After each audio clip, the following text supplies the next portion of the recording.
7, 6, 5, 4, 3, 2, 1.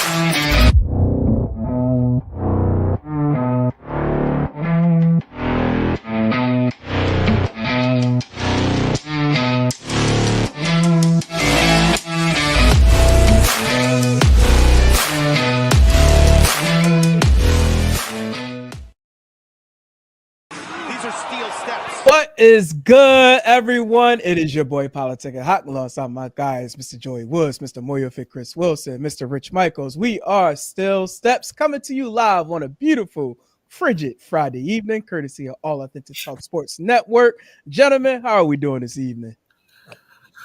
Doing Bird good. gang. Yeah, for sure. Doing good. I just gotta say that every time I see that intro, when it gets to Rich, it cracks me up because of the picture I cropped it from. I laugh too. When he's posing with Razor Ramon, I'm just all I can think about is that picture. So Hey yo. So I wasn't going like this for like no reason. yeah, you were doing your best Razor. You know, I never really looked at it that way. That now y'all bring it up. I now don't want to like really know a little bit more of the context behind it, as far as like with Razor. Like, come on. That was the Razor thing, you know. I know. He did that. He did the, that was the best one. Toothpick throw. They had Great. Yeah, when they had WrestleMania 29 at MetLife, was it 29? Oh, no, what's the most recent one? 35. When they had 35 at MetLife, they had like the, all the stuff before it. They had it in Brooklyn. They access and stuff like that. Yeah. So I went there with my son and stuff like that, and we went there with my friend and my son and stuff like that. And you had pop-up poster boards all around, and one of them was Razor Ramon going like this. So that was the picture, the context of him next to him going like this. Bro, I was gonna say if that was bring up the picture next time. If that was from 29, my man ages in reverse. If that picture was from 29, because that's 11 35 years ago now, right? Yeah, no, 35. No, that's hilarious. But gentlemen, Like welcome all back. Feel like we haven't had a full show in God knows how long. So you know what I mean? Good to have everybody back, and we're good to have the audience back here on another Friday evening. On tonight's show, we're going to be discussing GCW a little bit later. Actually, at the top of the hour, we're going to have host B and John Wolfe from Game Changer Weekly joining us to talk about the People versus GCW going down at the Hammerstein on Sunday, January 9th, 7 p.m. on Triller TV Plus. 19th. Oh, did I say January 9th? My fault. Yeah. January 19th, 7 p.m. on Triller TV Plus. So if you haven't by now, go ahead and subscribe so you can catch this pay-per-view going down on Sunday. It feels a little awkward actually watching a pay-per-view on Sunday with, being spoiled to the Saturday pay-per-views lately between WWE and AEW. But, good to, see, a tradition of a pay-per-view going down on Sunday. So, we also, going to chime in about Raw on Netflix this past Monday because we did have one luchador make his debut. And we also had our first ever women's Intercontinental champion. But first, a couple of days ago, we actually had some breaking news coming out of WWE and TNA Wrestling. One breaking news of a multi-year partnership going down with the partnership aiming to create the crossover opportunities with WWE and TNA programming for the NXT superstars as well as the TNA stars. There was a write-up that came out, talking about a little bit more detail, advising that the agreement will enable the talent to garner additional exposure across key WWE and TNA programming, including weekly flagship shows such as NXT, as well as TNA Impact, along with select premium live events and TNA pay-per-views. which was mentioned in the news article that came out. One quote indicating that this was a historic relationship. This historic relationship demonstrating that collaboration and competition do not have to mutually be exclusive. From Ariel Shanera, senior vice president of content and distribution for TNA Wrestling and Anthem Sports Entertainment. So, gentlemen, this was a big deal in the world of pro wrestling, like one that hasn't been done, I don't think, ever. When you think about this. So, Chris, I'm gonna start with you first.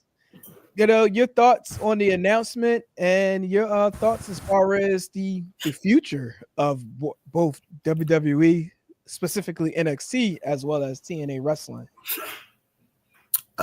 This is cool. On the outside looking in, if you're a casual, you think this is the best thing ever in life.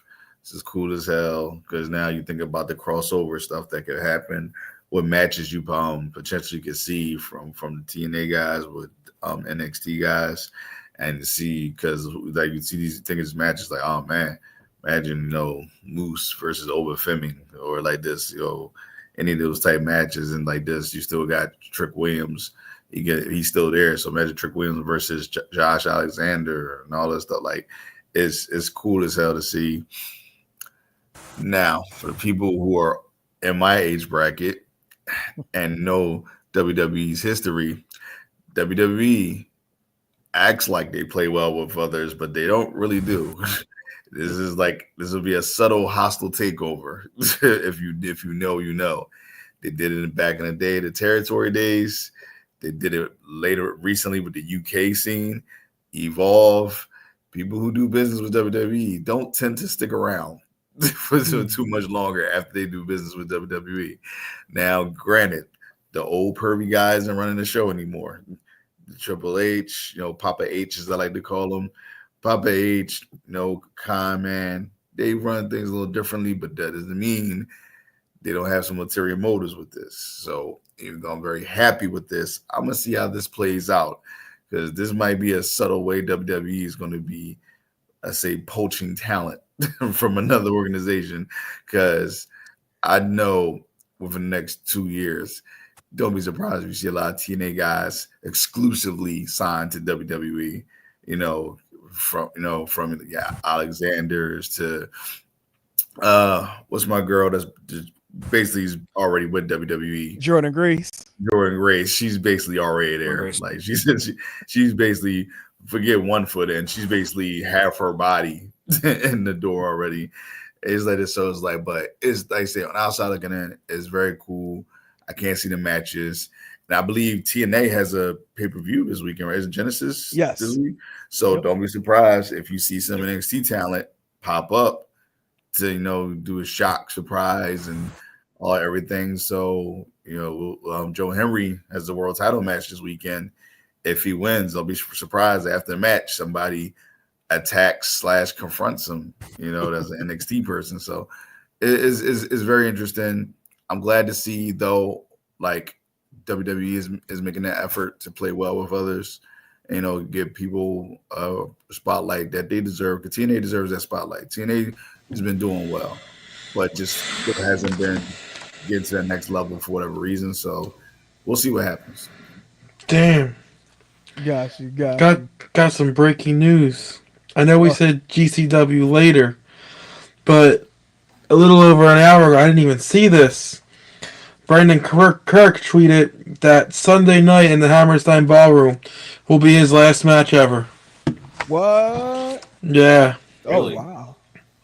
He said January 19th in a ladder match for the GCW Ultra Raw Championship. Win or lose will be my final match. Interesting. That's crazy. Talk about the year he's had, the growth he's seen within GCW to hang it up here like this, is it's a little shocking, I'm not gonna lie. Shocking, location fitting, especially about to be one of the largest crowds that they've had. Yeah. So while you're at it, your thoughts on the WWE-TNA wrestling partnership? initially, right, you're like, holy shit, this is huge, right? This is a big deal. But I think this is just a matter of putting pens to paper of what we've already seen go on the past almost year now. Now it's like, okay, now we have like some kind of contract or something written up, whatever they may have signed that says what we're doing, here's the logistics behind it. I think that's what this is more than changing anything up. I think it's kind of it's a crossover now, but there's money and stuff involved at this point. Right. I also think it's a little bit of, and I hate to always bring up AEW, but a little bit of a way to spite AEW. If you're exclusive amongst each other, then an independent TNA contracted wrestler can't show up on AEW one day. Like if you're exclusive with the WWE, this is where you're gonna be. You know what I mean? So I think it's a little bit of that also. I'm interested to see if what, like Chris said, with Vince not involved anymore, because one of the companies we're about to mention, Chris, ECW. They were a partnership, but then all of a sudden all these guys are coming over and not coming back to ECW, and Paul Heyman's secretly on the pay books and stuff like that. So I'm interested to see where this all goes. I guess this ruins the chance of me getting my wish of Scott D'Amore getting brought in some way or form. But overall, it's an exciting time. I think this is only the beginning for the WWE with partnerships. I wouldn't be shocked if, again, I know we're saying GCW at the 10 o'clock hour, but I wouldn't be shocked if a couple months down the line, with the way Tony Khan and GCW kind of been at each other's throats, if they don't strike some kind of deal where you see more WWE talent on not just Bloodsport shows, but GCW shows across the board. So I think it's the start of, this is just the first of many going forward. Yeah. Rich, your thoughts on the partnership? I agree with what Joe said. I was thinking that before. We kind of saw these crossovers a little bit. It was mainly NXT with TNA stars. And it obviously benefits TNA. But how much it'll benefit them, as Chris said before, companies don't usually fare well with WWE. Hopefully with the new regime, it's different. And I agree too. Same thing with GCW. I wouldn't be surprised. We're already seeing Bloodsport and the transfer over of WWE superstars on there. I wouldn't be surprised if we, in a couple months, they announce something or a partnership deal with GCW. It does hurt AEW terribly, in my opinion. Even the TNA merge with WWE hurts AEW, and obviously that's why they did it. Yeah, I mean, you look at in the past we saw even like AEW guys show up at AAA. I wouldn't be shocked if we saw something coming down the lines with WWE and AAA. We recently, I believe, JBL popped up at one of the shows, if I'm not mistaken, like a couple weeks ago, and I know JBL is kind of getting back to working with WWE a little more here and there, so I wouldn't be shocked if, like I said, this is just the first of many going forward to kind of global dominance that Triple H wants to see with working nicely amongst all. Yeah, and from what I heard, a little nugget say, even though that WWE has denied this, we talking about the AAA thing, Joey. Bad Bunny was doing an interview with some people a while ago. He was talking about how it was wrestling WWE, wrestling Puerto Rico. He said it was amazing. He loved it. He's trying to get more of the WWE to do more stuff overseas like they did with Puerto Rico. He said there's a rumor that WWE might be doing the next Backlash in Mexico. So that happened. I did see something on that too. They were saying that it may not be this year, but definitely next year. Like that's like a focal point, a destination that they really would like to get a premium live event to. Yeah, I'd much rather see a major live event in Mexico, much rather than Saudi Arabia or anything like that, or Abu Dhabi, wherever they're going. I think Mexico would be a much better, especially even for American fans. It's much easier to get to Mexico than it is halfway around the world. Yeah. So that That's interesting to me to see. But speaking of Bad Bunny, I don't know if you guys saw, there was something where he was saying he'd be interested in maybe stopping music and training more to be a wrestler full time because he loved it so much when he did it. Did you guys see that? I saw this week that he said that. It might have actually been the same interview that you're talking about, Chris, where he said Yeah, he enjoyed it so much that he would do it full time. Yeah, that was the same interview, and what's name now, and everybody that knows music right now knows how huge Bad Bunny is. Me being married to a Hispanic woman, and I know that culture so well. Like, he is too huge of a star, to just do wrestler full time. Like, he just can't do it. So I know he probably he would love to do it because they say have so much fun, but he can't. It'd be like the Beatles just stop making music in the middle of their prime to wrestle. But I mean, to be fair, he did just announce a residency in Puerto Rico. Maybe this is his swan song. Maybe this is like him saying. Maybe he does. It could happen. I literally have friends right now in Puerto Rico. He did a concert over there, and it's crazy. This man is just like, it's something about him is just this god like. Yeah, well, I give him credit, bro, because he's doing like a couple months long residency in Puerto Rico, and the first couple of shows are only for the residents of Puerto Rico. So I'm like, that's pretty cool to give back to them. Yeah, it's cool. That's dope. Hey, Joey, can I go back to your Beatles reference? Like, can you imagine if the Beatles did breaking news to announce that they were going to stop touring just so they can go fight the Horsemen? Yeah, that would be nuts. But that's like I was trying to think of a name, like to the equivalent of like for Hispanic music, what Bad Bunny is in pop culture, and maybe like Elvis, something like that. But Bad Bunny in the Hispanic culture is on that level of the Beatles or Elvis or something like that. He's doing numbers that haven't been seen before. Now, I know we spoke on this before, but imagine if he did abruptly stop the music and to do full-time training just so that he can go up against Logan Paul. Yo, that would WrestleMania 41, Logan Paul versus Bad Bunny. That even though people would be like, "What the f," those numbers would be out. That's not enough time, bro. Yo, it's not. It needs to be. So here's the thing: something like that, you have to do a. 42 because you wanted Philly. Well, no, I just saw that 42's lost New Orleans. Yeah, it is New Orleans. That's the rumor. They're going to announce it during the Super Bowl this year. Yeah. But no, but like you have to do Rock Cena type thing where it's like you announce it the day after Mania and you just build all year to that point. Whatever it is, that gonna make that alone is gonna make them so much damn money. Not saying it's gonna happen, but oh my god! Like I'm not trying to sound like a mark, bro, but that match might be bigger from a pop culture standpoint. That's bigger than Rock Cena. It is. No, it is. Pop culture wise, it is. Like might be the biggest wrestling match. Like that might pull Tyson, Jake Paul numbers. Like. Yeah. Oh, I agree with you. Like that's not. I'm not even like trying to like blow smoke. Like it would pull. I think it would do more. It would do more. It would do more. Because I'm dead serious. Those numbers, Logan Paul's, like social media and just Bad Bunny being this world-renowned megastar is not just the internet. Like he's just not just the. Like it's crazy how big this guy is. People who love this guy who don't speak a lick of Spanish. Yeah.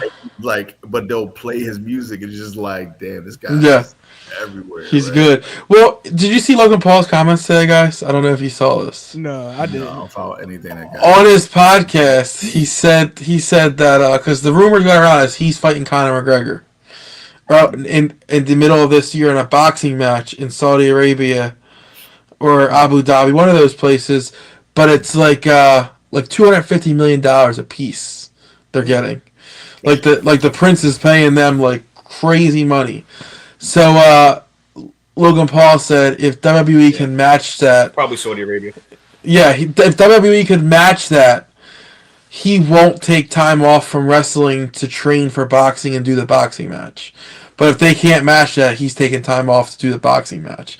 I'm like, brother, you ain't getting close to that. He's about to say, he's not getting that. He's not getting that. That would just make you the largest paid WWE star ever. Ever, right? Like, no way he's getting 250 million. Like, Yeah, 'cause I think like Roman gets like 15 or something like that. Right. Roman gets like 15, so Roman's gonna be like, we need to renegotiate my contract. Yeah, we're gonna give you 250 to stay around for a couple extra months. he better get the training for that fight. Yeah, get to stepping. Exactly. Like, Bro. nah, Piss but off a lot of wrestlers. That's yeah, right. Look, some might be like, we didn't want you here anyway. Yeah, But no, as far as like the whole partnership, I do echo with everyone, has said, as far as like the stance with it, the potential poaching that will likely happen if it ain't already have happened. It's happening. Like, the briefcase is being passed off to Joe Hendry right now as we speak. Uh-huh. But it hasn't been something that we haven't seen, since ECW, like Joey said. Like, it was like that undertone where they, WWE were helping them out behind the scenes. But, this here, it's like, it's a great thing because now you can flex your TV programming with, various stars from another company, which would be awesome. Now, something I do want to bring up, and I was thinking about, since this partnership happened and, mentioning JBL, keep in mind, JBL has been over TNA, like, with this whispering and Nick Nemeth's ear, things like that. And it's kind of, going on the lines of fantasy booking. Like, is it possible JBL might have been like building his own little stable, like, from as far as TNA stars, to maybe to do some sort of like maybe like takeover, like on the WWE, not WWE side, more so it'll probably be NXT side of things. Like, could that be something that we could see, with this partnership? I wouldn't be shocked. I mean, I just read that he did like stem cell treatment to kind of, he said he had a lot of scar tissue and stuff, and he did stem cell treatment to kind of break a lot of that up. And he said he feels better now than he's ever felt in years, and he's back in the gym training and he looks good. So I wouldn't be shocked if that happened, And again, like I know we mentioned GCW and stuff, but he showed up there a couple of times, and Mansoor and stuff like that, who I think is tailor made for TV wrestling, TNA, WWE. I think he's tailor made for that. So I wouldn't be shocked if some kind of stable is built. Again, we mentioned AAA. He was there, Yeah. He's kind of gathering the masses. Shit. Hold on, not to cut you off. I randomly turned on OVW about a week or so ago, and he was doing commentary there. I was like, "Yo, why are you here?" Like it would be so wild. It would be so wild, but so good if he like took the best people, the best heels from every company, and kind of brought them together and invaded WWE. Like that would be like holy shit. Oh, that'd be insane. Like, what if he just popped up like on NXT one show and just like out of nowhere, like Moose just come, Yeah, standing right next to him, like we taking over. Yeah, but I wouldn't be shocked if eventually like TNA doesn't end up on like, I know there's rumors of WWE leaving Peacock and migrating like full term on Netflix and having their own wing of like WWE on Netflix type of thing, where like all the past archives and stuff are on Netflix. I wouldn't be shocked because TNA has such a hard time of finding a steady platform. If they were just like not live, but like weekly show uploaded to Netflix with this new partnership, that wouldn't shock me. It would help everyone, and I think hurt no one if that happened. Yeah. No, I agree. And just kind of going back as far as like the effects of this and how this would affect AEW. Like, let's just like really look at what WWE are doing right now, like with the WWE ID, like, getting their hands on the independent territory. You now have the partnership with TNA Wrestling. Like, they're really cornering the companies, and it's almost like without taking the territory, but having an impact with with most of the territories now. Like it's getting to the point where AEW is going to have to figure out a way to be able to find like a independent company or partner with someone other than New Japan, because with Because their numbers the are shit. traveling, Yeah, right? their numbers are trash, Not not bro. not not to mention just this is the traveling itself. It just doesn't fit as Yep. far as like to have them incorporate with every what I mean weekly storytelling that may be going on. Like granted, we got a few stars that are here now, but at some point they're going to go back. So it's like you're going to have to start cornering the market for yourself as far as like partnering with some companies, because everybody that's on your main roster now, one, not really seeing the light of day as far as like being on weekly television, but at the same time at some point you're going to have to build talent. Well, So they had a prime opportunity and they didn't play nicely. That whole Ricky Starks incident we addressed yeah, a couple months ago. They had a prime opportunity to. Now again, we could all be getting work still, and we don't know the Cardona opponent for Sunday, and we could be getting worked, and that's a huge AEW talent. But they had a prime opportunity to turn that into a storyline and play nicely. And you talk about independence; it's the biggest independence in the country right now. I think it's going to be hard for them though, because AEW prides themselves on what the guys do here doesn't dictate who they are for the independent companies. And I think that's going to hurt them when they try to bring it all together again. Like we see Ricky Starks showing up everywhere now, but he hasn't been on AEW TV in months. So that's going to be the hard part of backpedaling on what you said of they could do their own independent stuff and come back to us. So it'll be interesting to how they maneuver from that. yeah, no, that's the truth. Shoot, especially what I mean. We saw how Nick Khan was at the GCW event before. Yeah. So it's like that opening is there where like we could see more, and definitely gotta when we have our host B and John on from Game Changer Weekly, because I did catch one of their thoughts on who they think might be a mystery opponent, but we could talk about that a little bit more. One key nugget to that is a TNA star, so more to come on that, but yeah, definitely. Winky face. Mm-hmm. Wink, wink. But yeah, no, definitely more to come with this multi-year partnership. Looking forward to see when it all starts. Who knows? Might just start on Tuesday. Actually, shit, before Tuesday, might start at Genesis. Coming up on You have to, yeah, but they have to make it feel like a big deal. Like too often TNA gets the, I don't want to say like third rate talent, but like Dempsey and stuff like that. Like They do. we haven't saw a main roster talent yet show up on TNA. If you want fans to truly buy this partnership, yeah. someone of big caliber has to show up at this pay-per-view. You know what? What if it was Triple H to show up? That'd be huge. That'd be huge. Or Yeah. Nick Khan, one of, you know what I mean? Someone like that, like to kind of echo the partnership would be huge. So we'll see, but I think something like that has to happen to really show fans that this is a good faith deal and it's not the big brother taking advantage of the little brother. Right. I think it's two people that would show up at TNA Genesis that not for sure, but would be one would make sense. It'd be full circle. One, AJ Styles was named because like Yeah. of course.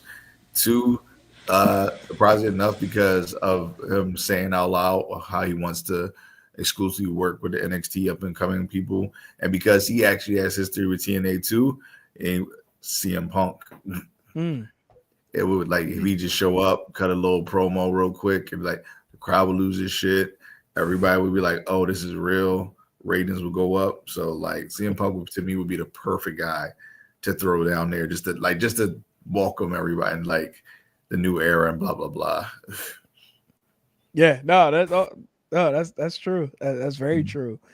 I think like if you do allow AJ Styles to go there, it'll definitely create a buzz.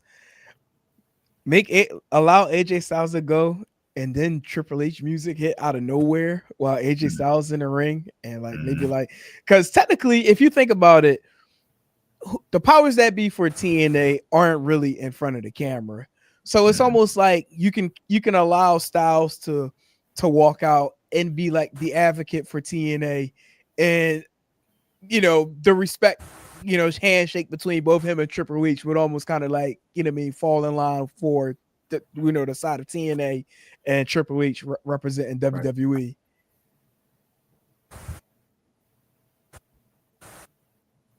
You good? Everybody good? Yeah, but was that it?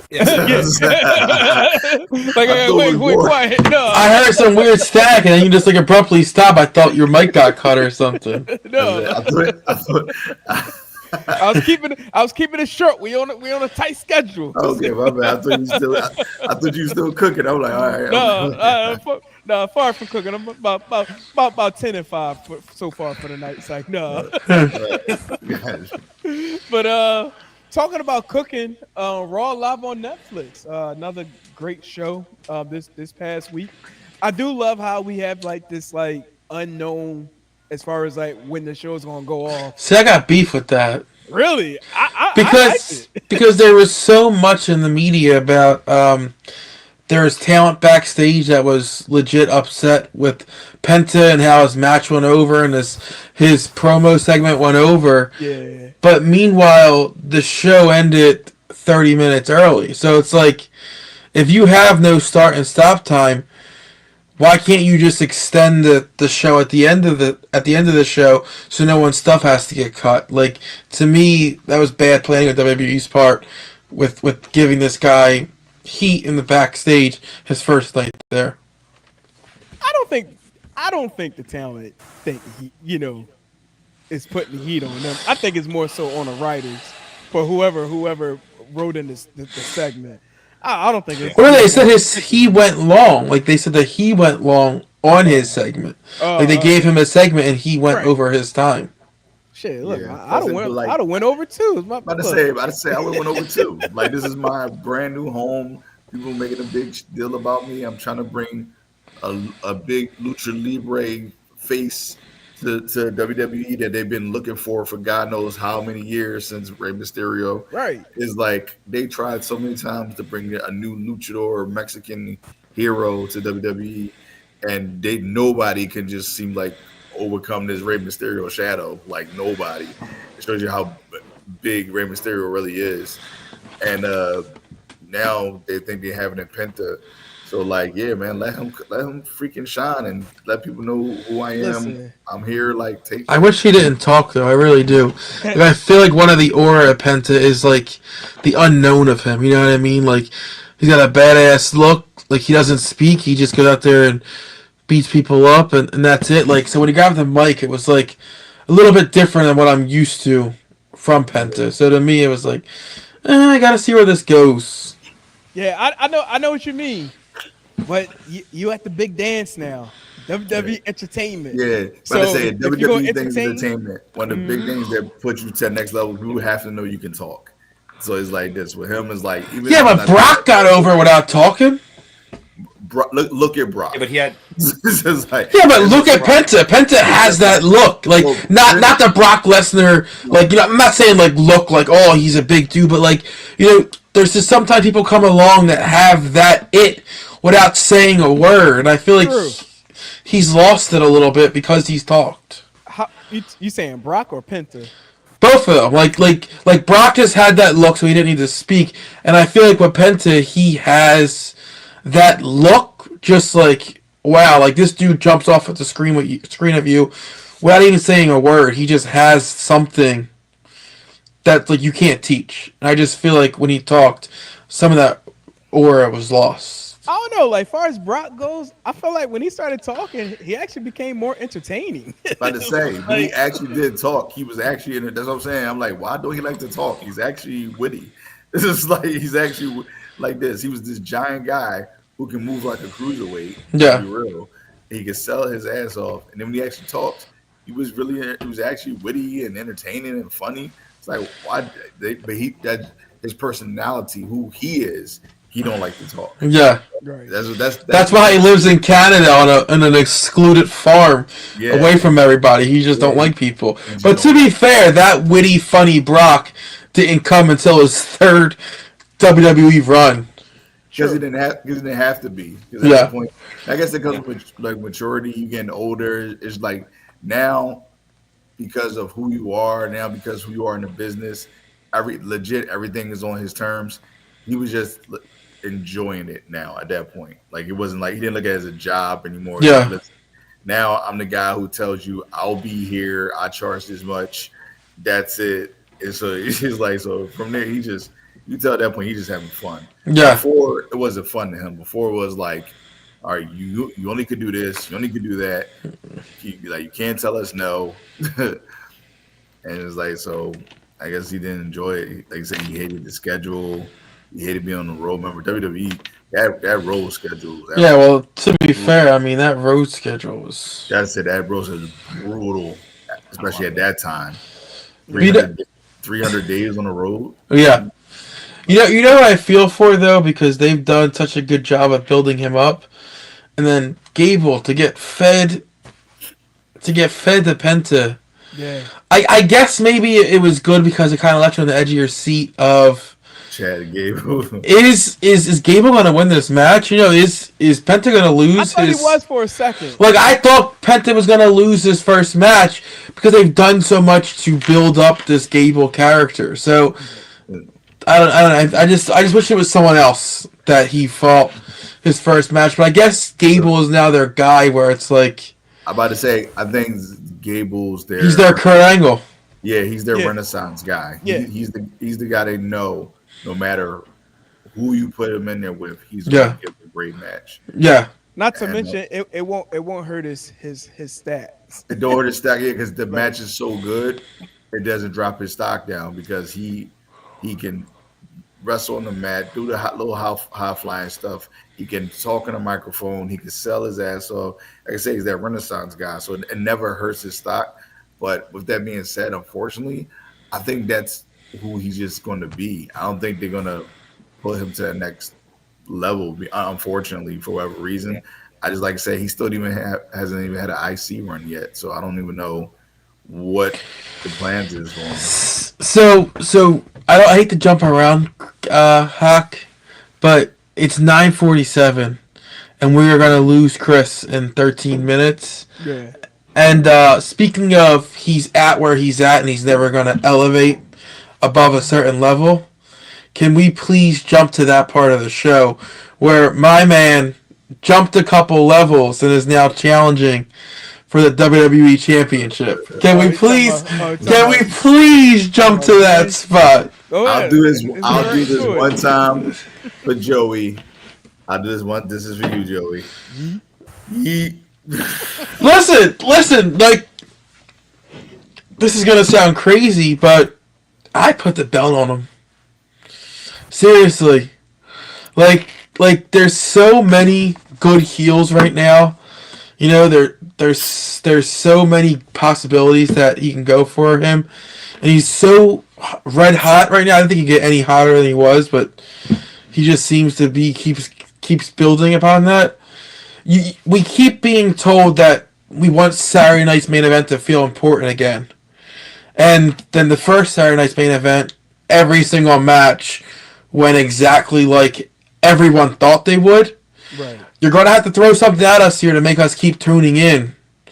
And not just be a regular same old just house show. And that could kickstart the Saturday night main event going forward where, shit, you got to tune in because stuff like this could happen. I'll be honest, I think it's going to happen. Yeah. This is the thing. I do got a reason before you say it. All right. I think about the workhorse Gunther was in the Rumble. Was it last year or the year before? And with the names that are being added to this Rumble. By the way, this might be one of the best Royal Rumbles we're getting in a very, very long time. Yeah, biggest Very, name for sure. yeah, Let's be real. I'm gonna be very honest. Royal Rumble's been mid the yeah. last couple years. They have been mid. So Like it's funny yeah. because last week we said it. Cause it was like we said this. We ain't see a Rumble names like for this Rumble since what 92, and it was Mhm. funny because like after that happened, I was scrolling through Twitter on the night of Raw when whatchamacallit, named himself into the Rumble, Seth Rollins and what's the name? Our boy Brian Waters tweeted out 92 vibes. I was like, Mhm. yo, like, it seems like we are there at this point, like when it comes to the Royal Rumble match. But Chris, no, what was you about to say? Sorry. When it comes to Jay, Oh gonna boy. shock a lot of people. They should 100% put the title on him. They should. Okay, I'm about to say, because They should. They should. This honestly, it is a multitude of reasons, not just him being hot as he can be right now. This Gunther run hasn't been the best. It hasn't been horrible, like god awful, but it just hasn't been entertaining.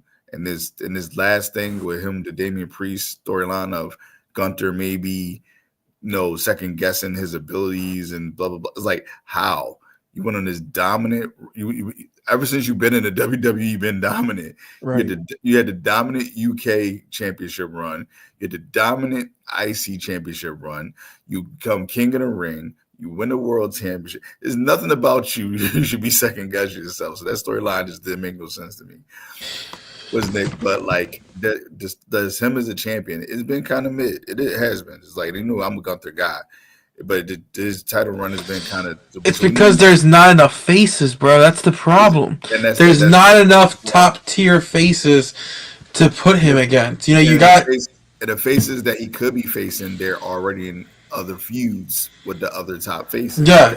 And so, and which, like I said, not Gunther's fault, but like to give that championship. Everything, like I said, I'm old school where everything should be about the championship, not the name. Like the championship should be the most important piece. It's whatever feud, whatever thing. The championship is supposed to be the top feud prize in that feud. It shouldn't be like just a little. Here you go. Like, well, you won this blood feud, so here's the championship as a consolation prize. Like, no, everything should be about the championship.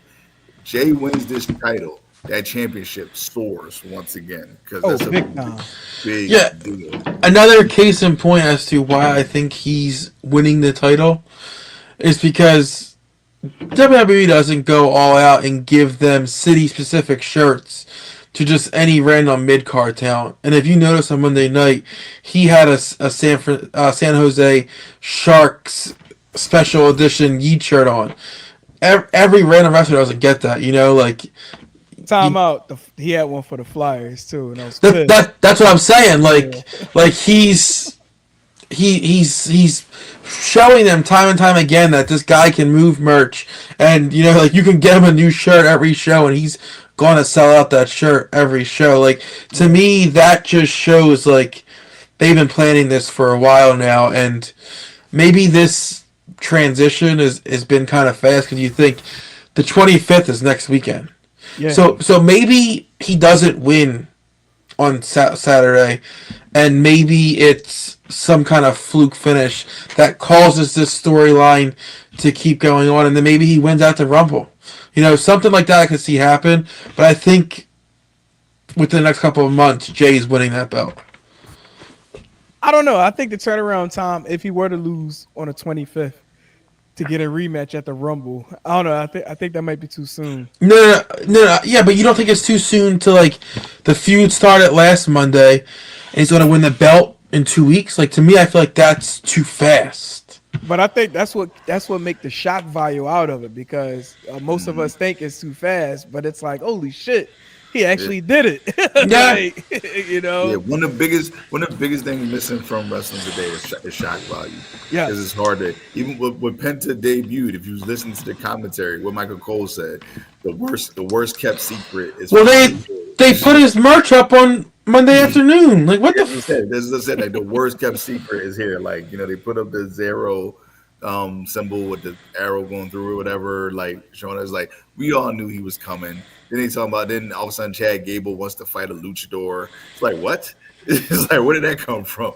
It's like this. So it's like all right, all of a sudden he hates luchadors. Okay, so wondering who he's gonna fight. It's like so. It was a horrible kept secret, but you know that takes away the shock value. So, but if Jay beat Gunther for the world title, that's the ultimate of ultimate shock values. To the days where Chris Jericho beat Triple H on Raw, that people went crazy. I went crazy as a teenager watching it. I lost my mind. I was like this. I was like, oh, because it was like leading up to I think The Rock winning the title or something, but all of a sudden Chris Jericho won on a random Monday Night Raw. That's what you wanted. Like, granted, he lost it 20 minutes later, but still, it was the shock value of it and how everybody went crazy. That can happen for Jay in 2 weeks if he plays it right. Nah, I agree. 100% agree. All they gotta do is just build it right. Have Gunther belittle him more or beat the crap out of him one day. Yeah, that definitely. Let's talk about the first ever women's Intercontinental champion, Laya Valkyria. You know what I mean? Defeating Dakota Kai. I know a lot of people wanted Dakota to win, but I did. Damn it. I feel so bad for Dakota Kai. Like, come on, y'all. When she won, I was like, really? Yo. Not that she's bad. Like, she's going to be a great IC. I feel bad for Dakota Kai. I really do, man. That spot on the outside of the ring. Ooh, damn. Might have been one and I like deathmatch. That might have been one of the most brutal spots I've seen. Yo, that hurt me in years. I felt it. Like my back literally went turn the channel. It was like that shit like it hurt so bad. Shout out to these girls, they're tough. I'll tell you right now, these girls are tough. And these not big muscular people. Like these are like regular average women, like just like that is all concrete. That mat is thin. It's like man, that's a hell of a spot. We give credit where credit is due. Shout out to Valkyria for getting the win. I'm never gonna discredit her for getting that win. Like WWE clearly sees something in her to where they're like going to want to build her. And they said I guess they thought this would be the start of it. But and Dakota Kai, man, for everything she's done and been through, the injuries and all that stuff, like it would just made all this for her. To put her for that spot, like why not? Just like Chelsea Green, they finally gave her flowers for all the hard work and how over she came and all that. Dakota Kai, not on Chelsea Green level, but similar. Like people was really starting to like feel her. She always had that, baby, like even though she was a heel, but that baby face aura of like they just want to cheer her on and stuff. Like they could have put the strap on her, man. Right. I love Chelsea Green. Like I love her as a champion now. I do think they now going over the top with now Piper being like the what they call like the secret agent type. I mean on the security now, like the scene is clear. Like, come on now, really? Like, y'all ain't gotta do my girl like that. But no, I do like the character. I was hoping that she would have been more on the lines as far as like how like she was always calling for management like where's your manager type level, but now she's like on like president level now where it's like she's a champion now. Yeah, she the champ, can't get touched. But as far as like first contender you like to see Valkyria fight, who y'all got in mind? I don't know. I'll let y'all answer first. I don't know. So I think it's time for that Liv and Rhea story to end. Yeah. I think it's time to move on for that So I wouldn't be pissed if we maybe saw Liv transition to that title at this point because she can't go back to no title. But I think you have to at some point let a storyline end, and that's been going on for almost 2 years now, going back to when she originally turned on her and injured Rhea. I mean, Liv a year or so ago, 2 years ago. So I think we could see that going forward. True. Rich, your thoughts? You know, it was a really good match. I wouldn't mind seeing them run that back and do a little bit more of a feud with it. You know, I don't think it was that bad. It was a really good match, actually, and I wouldn't mind seeing it again and maybe continue it out a little bit. Down the line, I can see what Joe's saying about Liv, having somebody like her as the next feud, but I think it's good to just continue with the feud as is. Yeah, I actually agree. That feud was really good. They should continue with that. But honestly, without the kind of counteract with the Liv thing, I should think Raquel should get the next shot. What's the name? They should do something where you want to start. Wait for the Intercontinental, or yes, for Intercontinental. You want to start building her. You got to start building her. You got to start building her. I mean, you do, but you got to start. I don't think she's gonna be out the gate for it though. Like this, I'm saying that's the few. I think she's your first. She's this big dominant woman. She needs to start being more of that big dominant woman and just stop doing that ish when you were showing your back every week. Like we get it, like we get that, but if Lyra Valkyria take out the Giant first, that puts her on like that's what I'm saying level. That's what I'm saying. So like it will help both of these women to get to the next level. You got to start building the newer talent because we're starting to pass the stage of the, even though they're forever built names and solidified, but we're slowly starting to move on past the Becky's, Charlotte, Bailey's like this. They're going forever be who they are. So they always going to be must see TV, but their time is starting to go past them now. Like this, it just is. Even though they can go in the ring still, they can do what they do, but like now this is still the time of the Bianca, Rhea's, Io Skies, what's name. Now start building these other girls who are here, you know, obviously Tiffany time and all that stuff. Like, but you got newer talent that's about to come up from NXT. True. And girls who are currently there right now who still haven't got that shine like they should. So like you want to start really showing what's up. Like, all right, this is the new wave right here. I don't know the way this wave is going, especially like with the partnerships that's taking place. I'm beginning to think we're going to see more people stay in NXT versus moving to the main roster, unless they're like really called upon and say, "Hey, look, we need you to come up to, you know what I mean, to be part of this main roster."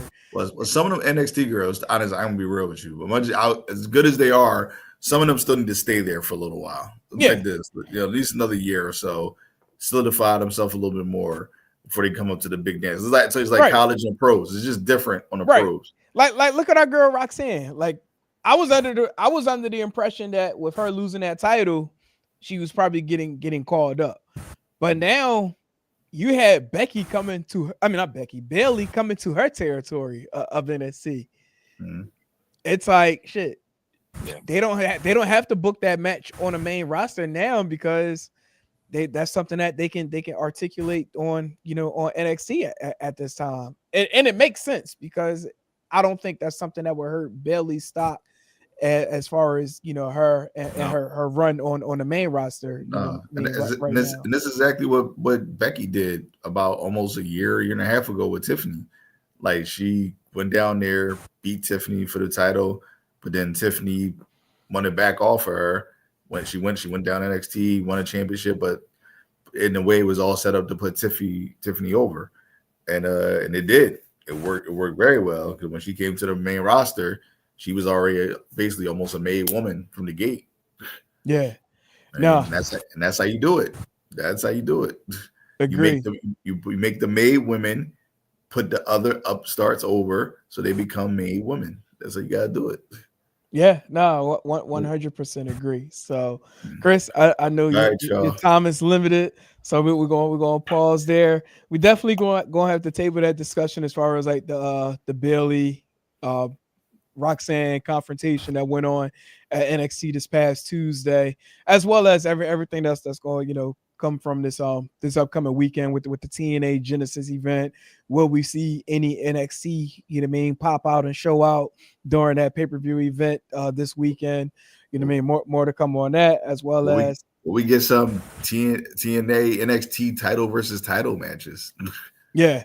Oh man, that'd be great. Now Jordan Grace already said, she's made the bold prediction that the what's the match? The X drink. But Ultimate X at WrestleMania. Ultimate X at WrestleMania. Yeah, she already predicting that we're going to have that at WrestleMania. She said lock that's a lot. So that definitely going to be good to see. But Chris, it's always a pleasure. Catch you back next week. Same time, different date though. Program note. We will be going on Thursdays. Did we decide a time yet? Are we still doing 9? That works. That works, yeah.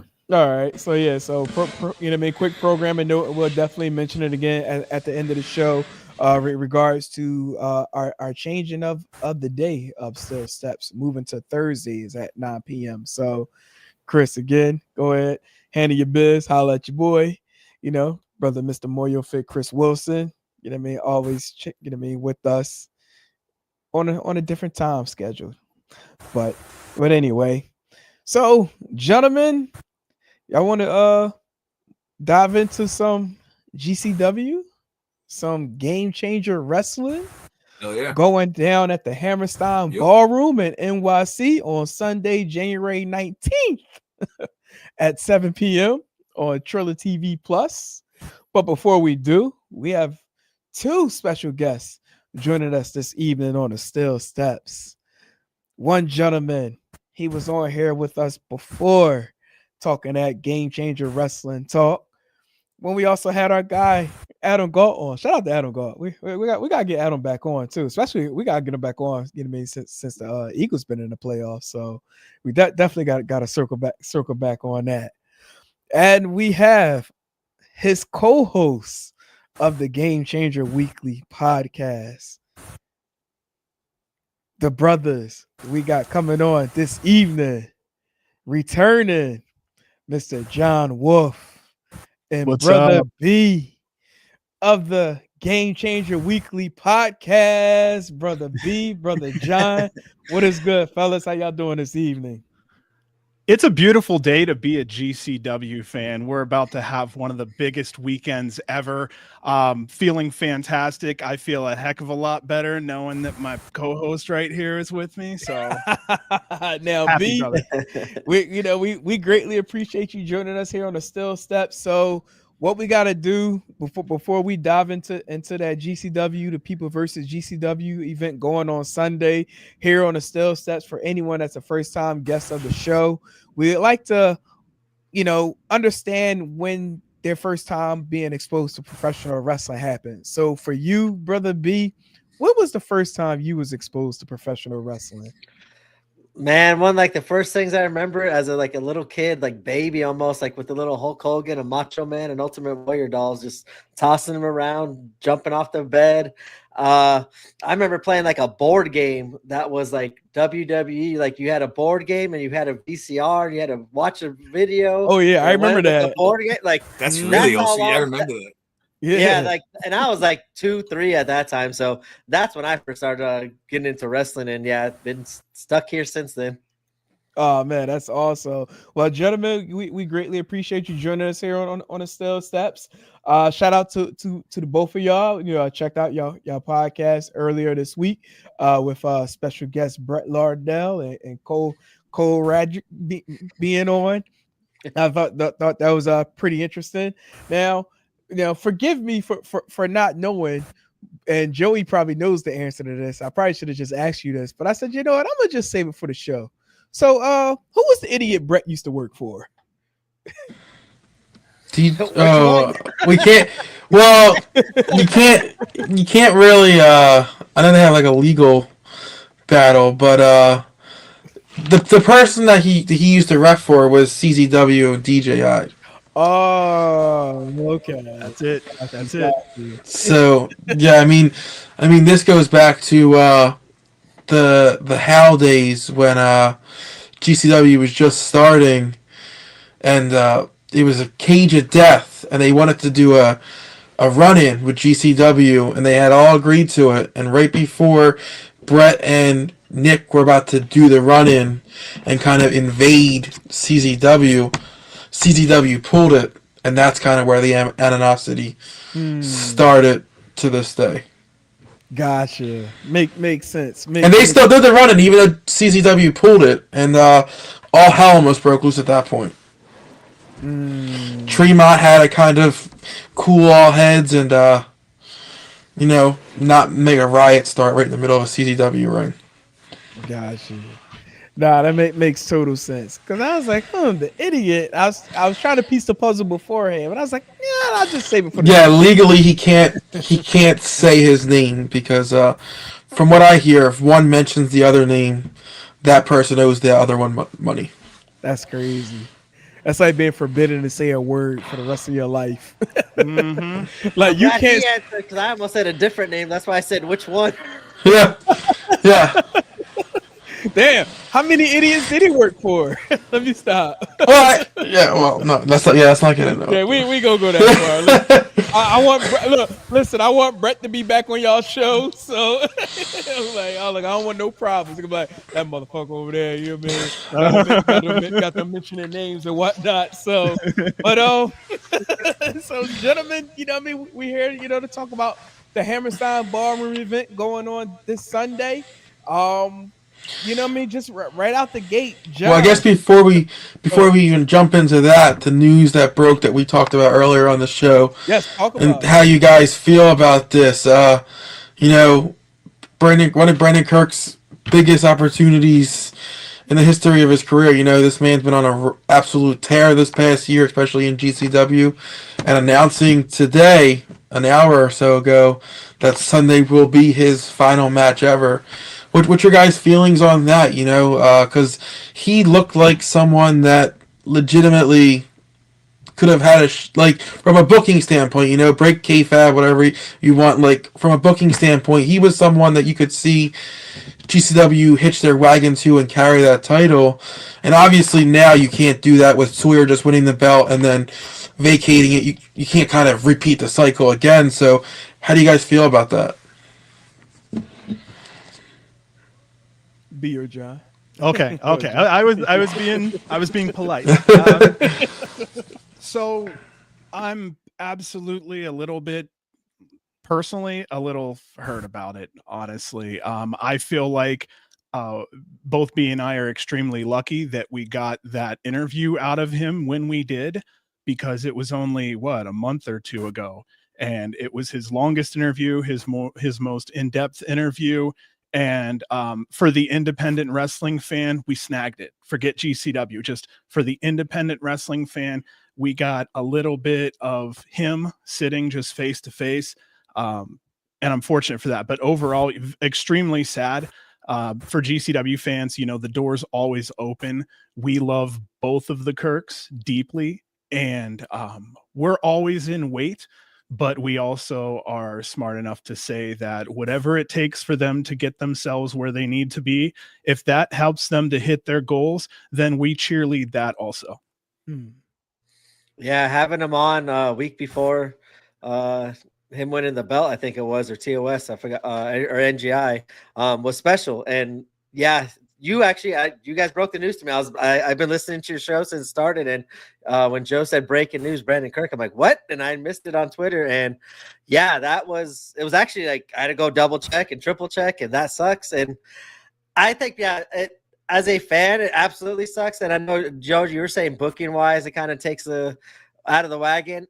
I'm hoping for Hammerstein to have a lot of cool moments, and I think you still could have a special moment with Kirk and still not vacating the belt again if you want to get creative. But that's neither here nor there with Kirk. I just feel grateful that we had him on, grateful that we got to see him and talk with him. As John said, he doesn't do that often. And I found out some news. He broke news that day, like that I didn't know about. And just him having to take a step back. It sucks as a fan, but I agree with John. As long as they get together and like do whatever, I have no idea what's going on, but whatever they're going through or whatever needs to be done, I hope it gets handled. And one day, as John said, never say never. We see the Kirks back in a GCW ring or any wrestling ring at some point. And I just hope, I know he's going to go balls crazy at Hammerstein, and it's just going to be fun to watch, but it's also going to be sad to know that's his last match as well.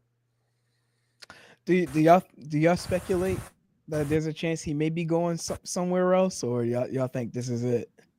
I think it's legit. I think I have no idea, like I said, or anything, but I think it's like they're going to take a break and from wrestling and do what they need to do, like kayfabe as real people, and take care of whatever needs to be taken care of and do what they need to do. And I think wrestling will still be here. And if they decide to come back, I think it'll be an awesome moment.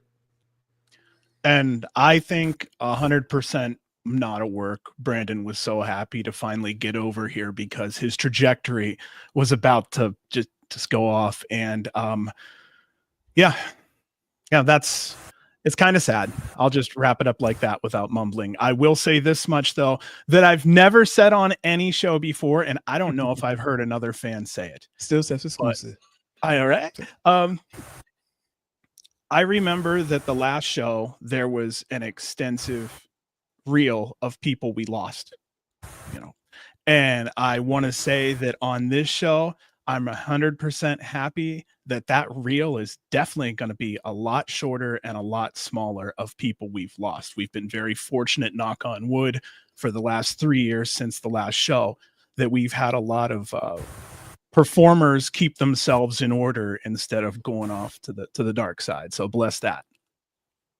Yeah, no, I definitely agree with that, and I think it's because of the options now. Before, guys would absolutely kill themselves because, especially from the deathmatch scene, you had maybe two options. So these guys had to absolutely murder themselves day in, day out to be able to even get booked. Now with so many different options out there, they maybe are able to scale it back a little bit to not have to worry about where that next booking is coming from. So I think that plays a huge part in it overall. But yeah, I definitely agree with you guys. Whatever Kirk has next, a salute to him and great career. But like you said, the trajectory, when he's already had a match earlier in the night and he's Nick Gage's fill-in against Drew Parker, where your trajectory is headed, for that upcoming year. So to see him hang it up now is a little shocking, but yeah, whatever is next for him, we salute you. Definitely. Shout out to Brandon the Kirks. Let's dive into this card because it's definitely a very stacked card going on this Sunday. It's funny. Was it yesterday or the day before yesterday? I was texting Joey and the guys in our group text. I was like, man, I said, ain't no way with all the special matches that are going on for this event. This show is going to be over by 12. I said no way. I said at best we might get 11:30, but I said ain't no way. I said between the blood sport match, the cage match, matches that involve weapons alone, like ain't no way this is ending at 12. But listening to y'all podcast with Brett sounds like he has a great idea as far as handling things, the changing from match to match, and he admitted that it's going to take some time. So clearly, like that's something that's going to take place during this event. With everything that's being part of this show lineup. If y'all had to say the match that's going to start before we actually dive into the actual card, my guess is likely going to be the blood sport match, considering that that's a no rope style match. I'm thinking that's probably going to be the match to start this pay-per-view event. Actually, that's not true because I'm lying. He did mention that y'all got the scramble that's going to be part, kicking off the show. So therefore, Good use of kickoff. We saved us. We don't want to get in trouble for using the wrong word around here. Yeah. He don't like he said he don't like pre-show, right? Something like that. Yeah, he's like, no, he said it's the kickoff. He said we don't believe in pre-show. But yeah, I honestly thought the Bloodsport match would have been like the first match, so that way you could put the ropes back on and then do whatever match. Well, the Scramble is the kickoff show, right? The kickoff show starts at 6:30, so Bloodsport could still, quote unquote, start the Triller portion of it. Right, the main card. Right. I thought he said 7. But I well, could be wrong. the kickoff. So the like they said they're doing like interviews and stuff like that. Yeah. That starts at 6:30, and the matches, the GCW merch kickoff show matches start at 7, and then the Triller portion of the show starts at 8. So the 12 matches that have been announced will start at 8. Got you. No, that makes perfect sense. So, well, in that case, I'll switch my question up since we already know which match going to kick off the show. But for you, B and John, B, I'll start with you first. What match are you actually looking forward to overall? Oh man, that's a lot. This is like the Brady Bunch. I'm looking down at you first, dude. I was just about to say, hold on. Let me pull this card up right here. I think if I really have to pick one out, it has to be what happens in the main event. They have a lot of options, a lot of ways they could go. I think that could make a lot of people happy, a lot of people still unhappy. I think there could be surprises at the end. I'm really looking forward to what happens in the main event. Actually, what happens between Effie's and Ali's match and Mance Warner's match. Okay. John, which match you looking forward to the most? The DLC, baby. I want to see the death match go down. Well, DLC. We won't say. Yeah, I guess it's a death match, right? I'd say by standards. Yeah. well, death match is kind of like it's a taboo word in New York, right? Death match. Yeah, it's a hardcore match. Does that matter? No? Yeah. Oh, by the way, it's good to see it. It is good to see it. It is good to see it. It's a street fight pay-per-view. We can't say death match in New York. We don't want to get GCW shut down. Right. Yeah, that death match is where it's at for me, honestly. And I think this is the other thing, and I really wish, I don't think we've ever said this publicly, B or I, but I was talking about, I would have loved to have seen maybe a 3-way for the main event between Ali, Effie, and Mance, and then I probably would have broken up that DLC into 2 separate hardcore matches, because that's what really put GCW on the map. So I would try to spread that card with more hardcore. Yeah. But again, that's up to anyone. I think the start of this match is maybe Los Desperados versus Super Crazy to like go off with a true GCW versus ECW, banger. But who knows? I can see that. I honestly did thought the championship match was going to be a triple 3-way match. See, I got interesting thoughts on that as to why it isn't. Because I'm still not putting it out of my mind that this Atticus and Megan Bayne match will end up being for her Rumble win. I think some way or another that happens, and I think the main event is still a triple threat with Atticus righting the wrong of the first time when it should have been Moxley and Atticus, not Moxley and Homicide, and that's the righting of the wrong, and it's Atticus versus Effie versus Manser for that GCW title. Interesting. I'm gonna change that up a little bit because I kind of have a very similar thought. I think Effie wins. Effie goes against Mance. Effie gets the moment, and to end the show, what you just said about Atticus kind of ends the night. So you give Effie the fans and everybody their moment while still doing a super cool moment, and booking wise makes sense. And I think right now, the hottest wrestler in my opinion. I'm not just wearing this. I'm going for Atticus. Like I talked about on the podcast, I think Atticus somehow needs to leave this show as champion. And this is where I kind of cut me off because I'm going to ramble, but think like old school WWE days, like you had the match, like even on the kickoff show, something happened in the kickoff show that maybe affects one match, and then that opens up like a mystery, and that affects something else, and that goes into the main event. Like I would just like to be on the edge of my seat all night and be like if they do backstage segments and stuff, like just tell little stories and like keep people guessing all night, and that could go with that Effie and Mance. Like Effie wins and Effie gets attacked backstage. What's gonna like? I think there's a lot of cool things that happen. And that's what I am kind of hoping for. But I kind of agree with Joe. I think I never thought about that though. Like if Effie and Allie is like early in the night, I think that's one. Effie wins, and then someone miraculously attacks Effie backstage. He's unable to compete for the title, and then boom, Megan and Atticus is now to compete in that main event. And Okay. I gotta show for free. On That would YouTube. be Get wild. fans tuning in. I gotta jump in. So I'm thinking psychology. The reason why Effie and Allie's a separate match is because there's a story that needs to be told there that can't be told with Mance in the ring. I think what will happen here, being the good guy, I think there's things like redemption and getting along. I feel Allie and Effie may finally make up at the end of this thing, and there's a possibility that Allie comes ringside with Effie for the main event. So basically, all of that gets wrapped up in a bow. And I'm thinking Effie for the win here, just because it sends everyone home happy. This is the Manser era, and I'm not gonna. The dude is hot, and he knows how to do wrestling right. And this is why I picked the main event as my match of the night, because all these different possibilities. Yeah. So John, so me and B are down for like absolute anarchy, and it sounds like all show like old flash course of just anarchy and chaos. And John wants to send everyone home feeling rosy and fuzzy.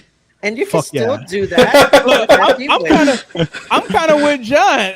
I might be, you know what I mean, out of line with this, but I would not be surprised if Ali did the finger poke of doom for Effie to make his way to the championship match. Well, it's not going to be a finger poke of doom, but I could see a hard fought match, and at the end, Allie finally like, okay, you were better than me tonight. They hug it out, and that's kind of it there. But yeah, these are all. I never thought about some of these possibilities, but I definitely think something crazy happens. Well, since it's such a big show, another thing could be all of the people that Mance had beat up over these past, just this past reign may come in one by one and just, Cole interferes here, Alec interferes here, this guy. So basically everybody gets a chance to give him his comeuppance for breaking so many things apart over this run. Oh, absolutely. This main event match has the ending of a clusterfuck. Like, absolutely, it has the making of it. But they're the funnest. They're like, remember, I forget what show it was. It was Cage of Survival. That ending with the scramble, and I think who won it first? Jimmy won it first, and then Joey won it, and then Gage. Then Gage won it, and then Mance finally like to me that was so fun. Imagine that to end the show, and then like at Hammerstein, and that's what you're gonna do your next shows with, and like everybody has you just see chaos, and that's what Game Changer Wrestling is. It's chaos. Going deep, just in your face. Going deep. Okay, War Games came from around 1987 by Dusty Rhodes. All right, NWA. I'm fucking old. I'm 45. Excuse my language. I just didn't realize. But I'm 45. So I was raised on NWA and old school WCW. And I just turned 40. Sorry. I remember that a lot of we're all 25. Right. So I remember that a lot of the old school NWA and WCW shows would sometimes end in a huge dust up. Yeah. So that's really me trying to chain it all together. But that's what I would like to see at the end of the show. But I understand, like you guys say, if this is the makeup show, you want to send the fans home happy. I just think there's a way you could still do it and just create excitement from the pre-show, kickoff show to the main card to get more fans. But I just feel like it's old school. Like we watch it on the cable, watching the screen, just show all the channels, and you just see WWE like in the corner. And you just see what that show's going on, and oh shit, maybe I want to buy it and go into the pay-per-view. Like I really think that's what they need to do with this that whole hour and a half they got, it seems like I didn't know it was that long. You guys broke it down for me. That made sense. So yeah, you got a whole hour and a half to get fans for free on YouTube. And I love that what they're doing on social media this last couple of weeks of hyping up that. Start hyping up some stuff on social media to get the fans to YouTube, to get the fans to the pay-per-view, and then end it to get the fans to go to the next show and just keep this momentum going, because as of right now, this is it feels good to be a GCW fan at this moment, going into Hammerstein. And I think if you asked us a couple months ago, there might have been some questionable moments, but I was like, I'm so excited for the show. Yeah, I'm gonna try to not talk all night because I know we got short time. Yeah, no, you're hype, and I get it, because the last Hammerstein show, I kind of felt the tie in GCW changed a little bit. You know, the feeling of the product kind of changed a little bit, and then getting back to this one, it's kind of feels like it's getting back to GCW, and you know, Brett's saying it like, "F it, I'm doing it my way." You know, we tried to go the mainstream route, and that doesn't always work, and now I'm going back to do it my way, and I really enjoy that. So yeah, I definitely agree with you guys. You know, The outlaw field, man. yeah, especially listening to to the way he talked about the event with you guys the other day. I can tell that this main event match is special to him, especially with everything that went on at the last Hammerstein event with MDK not 100%, and although I think he watered down as far as like how that ending went. Everybody know that ending went like a snap of a finger, and like, but we understand why it went the way that it did. So with the position of the championship match, you know what I mean, with the winner to face Mance, I think this one is more secure to be able to have that go home swan song as far as closing out the show. Would y'all agree with that? Yeah, they get the time to tell the story that they unfortunately didn't get to do the first time, because those are the three main people, if you go back to the first show, that were, I mean, Mance was injury, so it's unfortunate. If we throw Atticus in there, that's different booking wise, but other than Effie and Ali, those are the two most people that kind of got screwed at the first Hammerstein. Mance didn't get to really wrestle, so I think this is, and Mance, with the work he's done as champion, I think this is, as you said, they're going to have all night. I love the tweet, like all these times and end ? Because I hope they do get the time to tell the cool story that they didn't do the first time. Yeah. No. John, your thoughts? I almost got bitten by the mute button here. For me, it's okay. I'll just go this route. I just watched the Hammerstein show last night. I did it because I thought it was fair to do. I'm going to be watching One Night Stand 05 here probably tomorrow or tonight, because I think it's smart to get that into.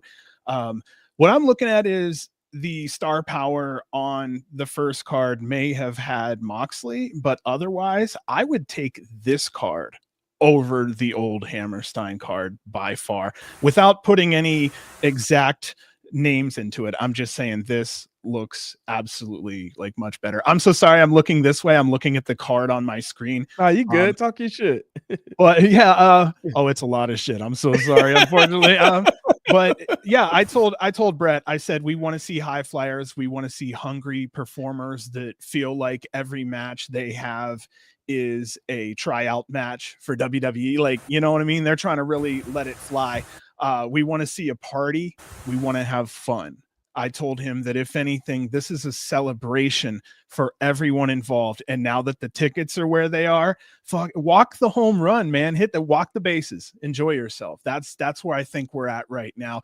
We are in a much better place overall as fans. Even I feel like the fans were even taking in a little stress from the ticket sales. A little. The ones who really care and watch every day. Look, Joe's over there like, yeah, I was on Tylenol for 2 weeks. Bro, I was checking Ticketmaster every day. I was like, come on, what is going on with these people? This card is crazy and just not moving. So Brett said that when he puts a card on sale, like usually a ton of the tickets are sold up front. And then there's this huge dead period. And then about a week or two before the show, the ticket sales pick up again. And that's mostly, so he kind of understood that a lot of people are probably banking on Christmas money. A lot of fans aren't rich, so we can't invest 3 months out. It's so much easier for us to just kind of wait it out and get our ticket there. You know what I mean? Especially if you don't care, you're in row 8 in the center. It's perfectly cool to wait till January. I think a lot of that happened here. And gosh, it's good to see the Army come out in full force kind of thing. Yeah, you talked about last card versus this card. It feels like this card, it has the opportunity where the GCW originals or the GCW faithfuls who are there every show, they're going to get a chance this show to shine more than they would last show. Like, you kind of figured that Effie was not going to go over Jarrett in that match, you know? Like there were some spots where you're like, really, we're having Allie lose to Ruby, and we're having Effie lose to Jeff Jarrett, and we're having Janela lose to Cardona. Like, the GCW faithfuls who are there and carry this company on their back all lost that show. And this show, it feels like they keep talking about rewriting history. This show is their chance to give their GCW homegrown talent the chance to succeed on a big stage. And us fans are getting rewarded for that investment. This card, like is as you guys are saying, I think it's all the people we've seen the last couple of years that we've been invested in, and there's not really that many outsiders that we kind of don't want, that don't really kind of belong in GCW as we saw kind of last time. I think us as fans are finally getting a return on our investment. I think that's why we're so happy for this card. We're looking more forward to this card. Yeah. I will say from a newbie standpoint, and he's actually, earned his spot at this point. Like Sidney Akeem, like Sidney. He's been phenomenal. We definitely claim him in GCW. Like, he's one of ours. Like, we love him, man. He's killing it. And it's like his style of wrestling personifies what game changer wrestling is. Yes, agree. Totally agree. Well, my NFC brothers, I'm so sorry, but that's who I talk to about the Ravens. That's my dude. Well, that match to me could quietly be the match of the night. Like, it's one of those matches that aren't being talked about enough, but I think it's one of those matches that you could go back and watch 5, 6, 7 times, and like each time you see a spot, you're like, how the hell did they do that? Because these guys are two of the best. Like, if you're in the like people like to shit on say flippy shit, but if you're into flippy shit, this is going to be one of the best matches you'll probably see. Yeah, this is actually my match of the night. I think they're going to steal the show between the two of them, and especially with Vikingo. Last time I think a lot of us heard from him. He had a pretty serious injury, and this might be my first time seeing him since the injury took place. Well, I know he came back from injury, then he got hurt again at, I believe it was a Defy show. Yes. Against Laredo Kid, if I'm not mistaken. Yes. Yeah. I wonder if he's fully healed up from that yet or not. Yeah. So if he's healed, this would definitely could potentially steal the show. but in any case, let's just dive into the card. I'll be honest, I didn't get everyone's prediction for this upcoming show. So, as we go on, we're just talk about who you got winning. You don't necessarily have to say why, but who you got. So, kicking off with the Ultraviolent Championship and GCW Extreme Championship DLC unification match. We all know who's in it. But I say y'all all know. So John, I'm gonna start with you first. Then yes, sir. Matter of fact, no, I'm gonna go with B. I called you sir. I was even polite. Come on now. It's okay. I wanted you to go first. No, you want to? Are you still thinking of your answer, B, or no? So this is tough. I got 3 ones I want to, but I'm going Justice. I think having Justice back has been one of that was the first start of my feel good moments in GCW this year. Of wow, we might be doing something special here, and he's been killing it. He had a couple great main events, and yeah, I'm going for Justice in this one. He and I, we work so well together. It's like we do this all the time, so we're so used to going, okay, because I'm used to sometimes I have to think, so I let him take it, and sometimes he has to think, so he lets me take it. On this one, Dr. Redacted. B and I have talked extensively about how we would like to see the championship belts move more than they are. We'd like to see more fluidity. We'd like to see some surprise. And this is one of those ones where I feel like getting Dr. Redacted with the championship would be like striking while the iron is hot. And then every single Redacted match with a championship would have so much emotion behind it because we know he has no brake pedal. And that's exactly what GCW needs. Got you. You know what? I like Dr. Redacted. I'm not saying he's gonna win, but shout out to him because he's definitely getting a lot of plates. You know what I mean? Over the last year, you know what I mean? Seeing him over in GCW now, having a little stint over in ICW too. Matthew, I gotta go with Matthew Justice. That's my guy. You know, I got to know him. You know what I mean, from MLW events, and you know he's super cool dude. You know, but I gotta go with him, man. Like he seems like whenever it's that opportunity to like really show out, especially now in this particular type of match. I think Matthew's going to step up to the plate and capture the championships. See, so I'm kind of in the same situation as B here, where there's two names that just jump off the plate to me, and for two totally different reasons. I'm going to redact it because if you look at the upcoming GCW shows, I feel like he's been announced for almost every single one of them. You know, he's one of the marquee names that is announced for the shows.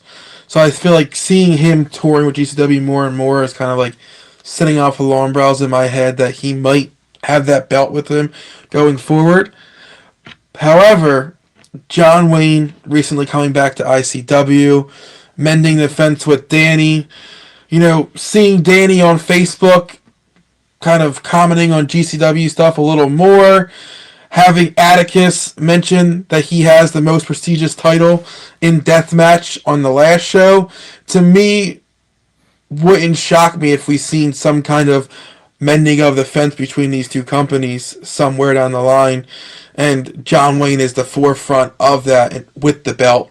So those two names, to me, I could see either one of them coming out on Sunday night with the title. Good selections across the board.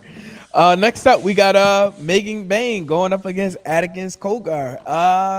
I'm going with Megan. Ain't no, I don't know. That's just me. Although I know how crazy Atticus can get.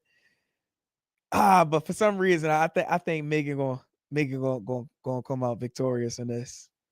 But I won't be surprised if Atticus just, you know what I mean, go into the shits mode and just start, you know what I mean, wreaking havoc at the end of the match. But I'll do you one better. I wouldn't be surprised if Megan Bain loses or wins, and maybe that's what sets Atticus over the edge for the end of the show or for moving forward.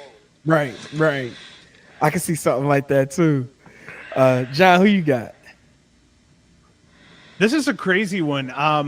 Atticus likes to go, you know, bloody and all that stuff. This isn't going to really happen here as much. I think Megan goes over in this one partially because I don't think he's going to try to make her bleed in any way either. She was just on TV, and that's the moneymaker. Yeah. So I'm thinking that maybe this ends dirty with a no contest. Someone may get involved here. It might be brutal because I think that possibly Atticus Kogar would look stronger if he's rough with her, but so would Megan if she can take a good old-fashioned ass whooping. So I think this could either be a no contest or Megan goes over if this is a clean match. But of course, a Kogar is in it. It's really hard to be a clean match. Listen, we better pray that this match actually happens, because if she really did get signed to AEW, Tony might have the cease and desist. I'm sorry. But he don't watch our show, I don't think. I thought so highly of you. I'm sorry. Listen, I'm going to change the subject real fast. I think we do see maybe not some blood, but some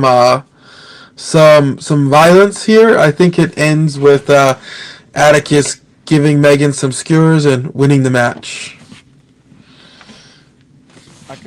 I can see that going down too. I'm sorry, John. I'm a realist. We ain't talking.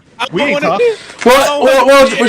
We ain't talking. Has it been announced that has it been announced that she was officially signed, or was that just a one-off appearance? I think she's. I'm not gonna speculate. There's been a lot of speculation. Yes. From a couple places that she signed per AEW sources. If that's possible, she may have just said, "Look, I have a series of dates. Let me write out those dates and then come later." I've looked at her 100 times and been like, "She's TV ready. She's got enough that can get her rolling through." I'm a little shocked that it's AEW though, because with the history of her and Julia and stuff like that, I thought for sure she was NXT bound, no doubt. At minimum, she really could be something, and if they put her behind those WWE trainers and weights, she'd be a monster, bro. Yeah. She'd be a monster. And help her with a little bit of promo, she would be, I think, the biggest thing in women's wrestling.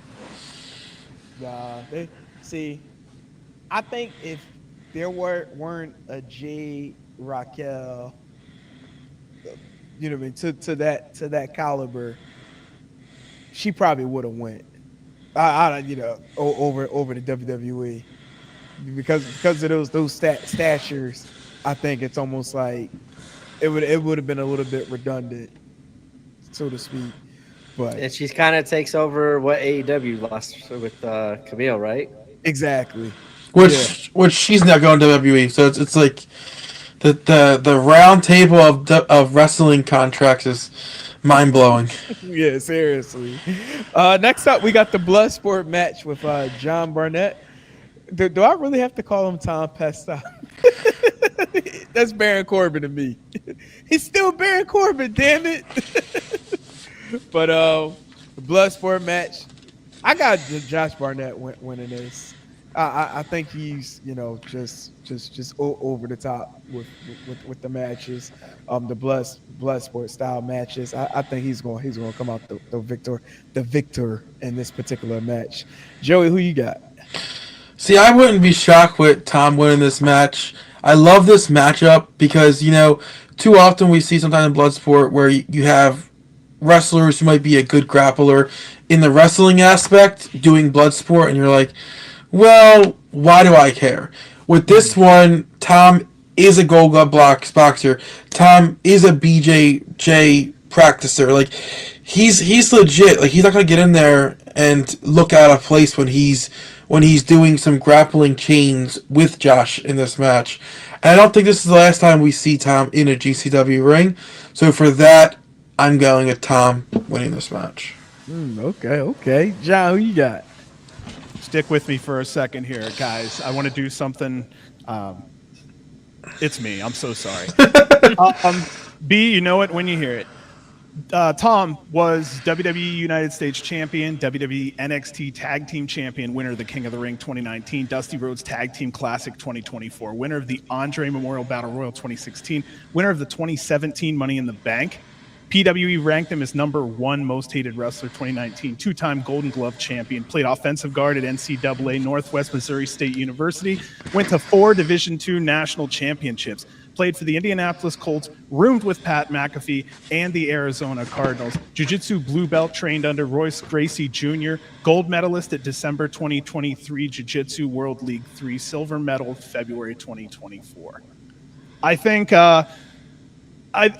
Josh Barnett is actually the winner here. I was going to say all that intro, winner. Yeah, I gotta say Josh Barnett. I had to do it, brother. I had to do it. I say that because being still a brand that they're building. Look at B dying down there. I think that the stronger Josh Barnett looks, the stronger Bloodsport looks. Sorry, I want to see some hands in Bloodsport, and I'm hoping Tom brings the hands in Bloodsport. I think that's something that's been lacking, and to kind of add some more realism and I think excitement to some of the Bloodsport matches. We don't see too much of the striking, and for me, like the most memorable Bloodsport moment for me is Bailey kicking the shit out of Akira, and like me jumping out of my chair, like holy shit! Like I'm hoping Tom brings the hands, and I'm hoping Tom is the winner in this one. Wait, Nice. my most memorable Bloodsport spot is I forget who he fought, but Ninja Mac when he out cold that one spot. I forget who it was, but Yep. that a was good one. that was wild. But I hope we see Tom more in GCW because talk about he was ranked the most hated heel in wrestling in 2019 and stuff. There was a time where he was the most over heel in all of wrestling. Forget AEW, forget TNA, like all wrestling. He was the most over heel, and then they fed him to Becky and Seth, and that was the end of it. But I think I don't know what just happened there. I have no idea. Yeah, that's That what I was like. I was crazy. just about to type in chat. Am I spinning for you guys? Yeah. Are we good? He got John. You're muted. John, you're muted. Okay. Then we're good. So I would love to see him if Mance retains this title.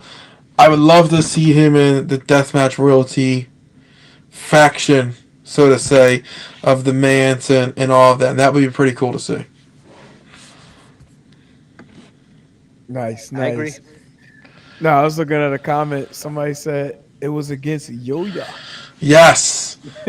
That to me, to this day, I can watch that finish on repeat, and I'm still like, what the hell happened? Like it was just such precision, and it was so well done that's such a memorable spot for me. Oh man, you know what? You mentioned Ninja Mac. I can't remember who he fought. It was in Cali. Whoever he fought, I know he lost, but he took it like a champion. He put his middle finger up at the wrestler at the end of it. I can't remember his name. Well, Ninja Mac had some wild spots. At remember he climbed on the top of the stage. Yes. And jumped off the top of the stage. That was what.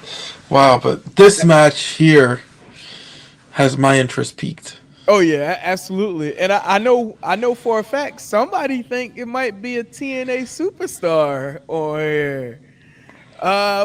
What give you that thought there, Mr. Wolf? That all got shot down. So my initial thought was we needed someone who is basically an ECW original, and I also thought, well, who's been working well with GCW because they kind of need an outsider. It's Cardona. We're gonna have someone, So I thought maybe we go with Tommy Dreamer. That got shot down. I think on our last podcast, I believe someone said that TNA is running a show the same time that GCW is. So Genesis. So everything that I had in an argument got completely blown out of the water. I was wrong. It happens. Oh wait, TNA show is Sunday, not Saturday? Yeah, I believe it's Sunday. I don't Really? know. I do what I'm told. Oh, tapings. Okay. That's why Masha is not on there also on the GCW card. Okay. Makes sense. So, I'm going to go out on a limb here. I don't know anything. I'm just kind of connecting the dots of what I've seen over the last couple of days. On your guys' podcast, Brett was on there, disappears, comes back, boom, he has an MDK hat on.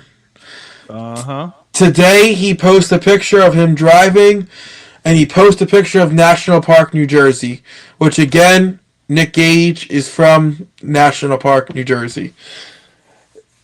What kind of really started Cardona's renaissance in the independent circuit was that Gage summer. To me, the best full circle moment, and if Cardona is truly headed back to the main roster, so to say, which it sounds like from some of the interviews he's doing here that he's headed back to somewhere, what better way to send them off than Gage Cardona one last time and have that Hammerstein ballroom roof absolutely blow off when Nick Gage, who everyone thought was gone from the company, comes back at Hammerstein. You stole my thunder. That's what I'm gonna go with. Mine's still alive. I definitely peeped the MDK Scully he was wearing during the interview. I was like, like that's he loves dropping hints. Yeah. He loves dropping hints like that. Yeah, I think it's going to be Cardona and Gage, and I'm kind of curious after Gage was on AEW TV if maybe Cardona's been written and his swan song. Yeah.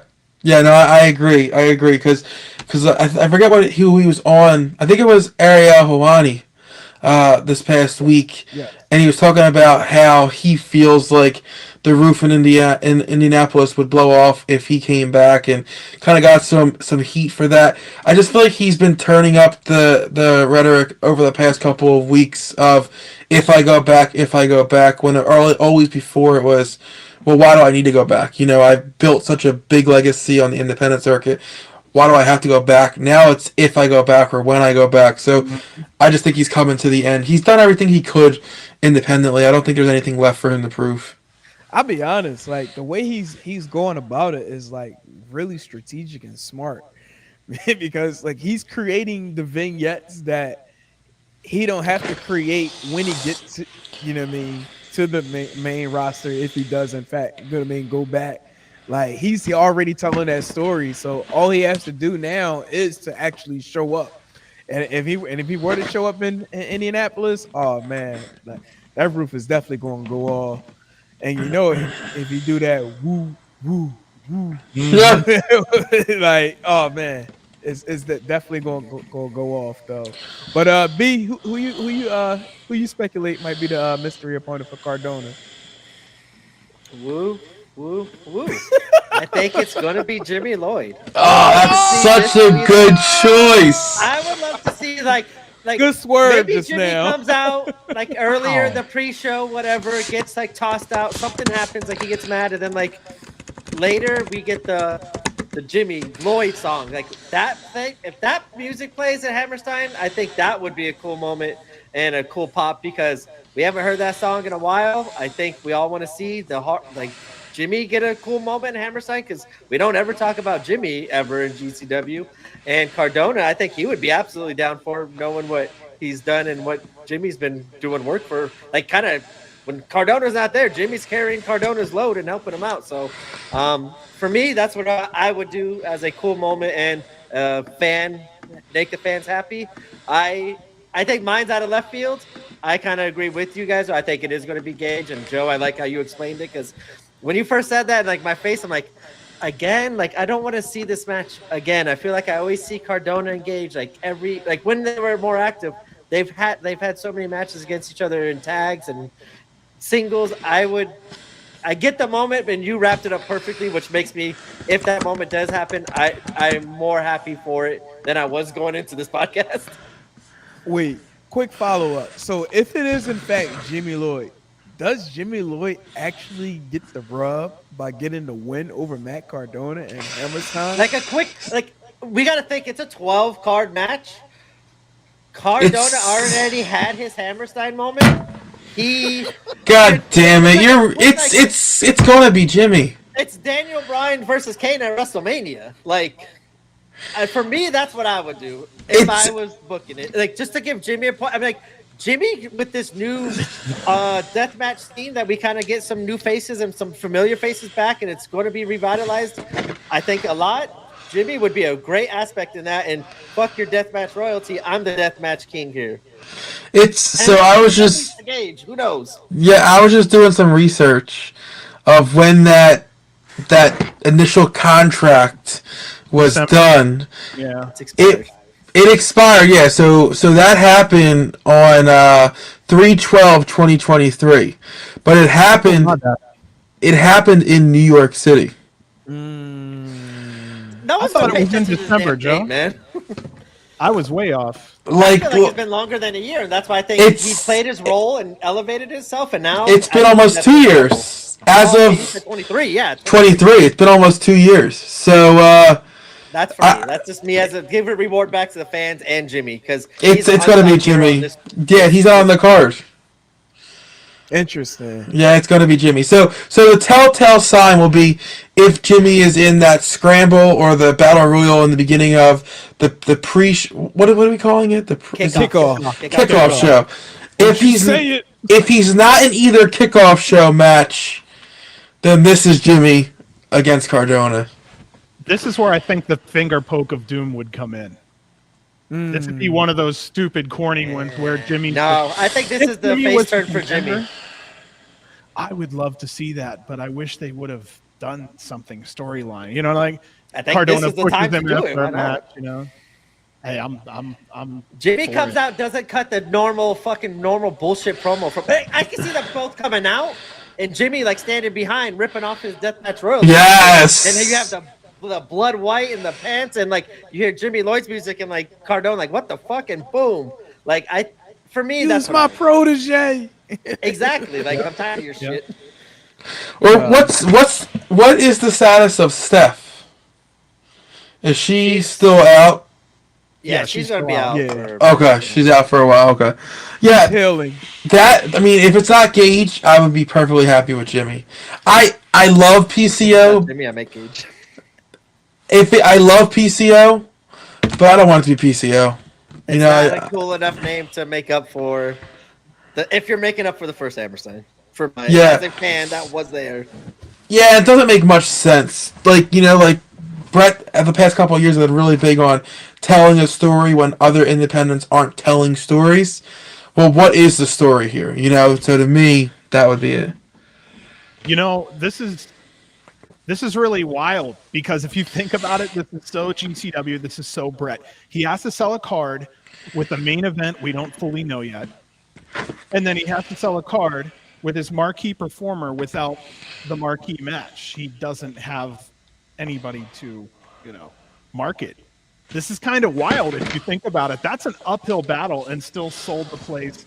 It will sell out. It's just a matter of when. Oh yeah, definitely. Yeah. Shout out to Jimmy Lloyd, but F Jimmy Lloyd.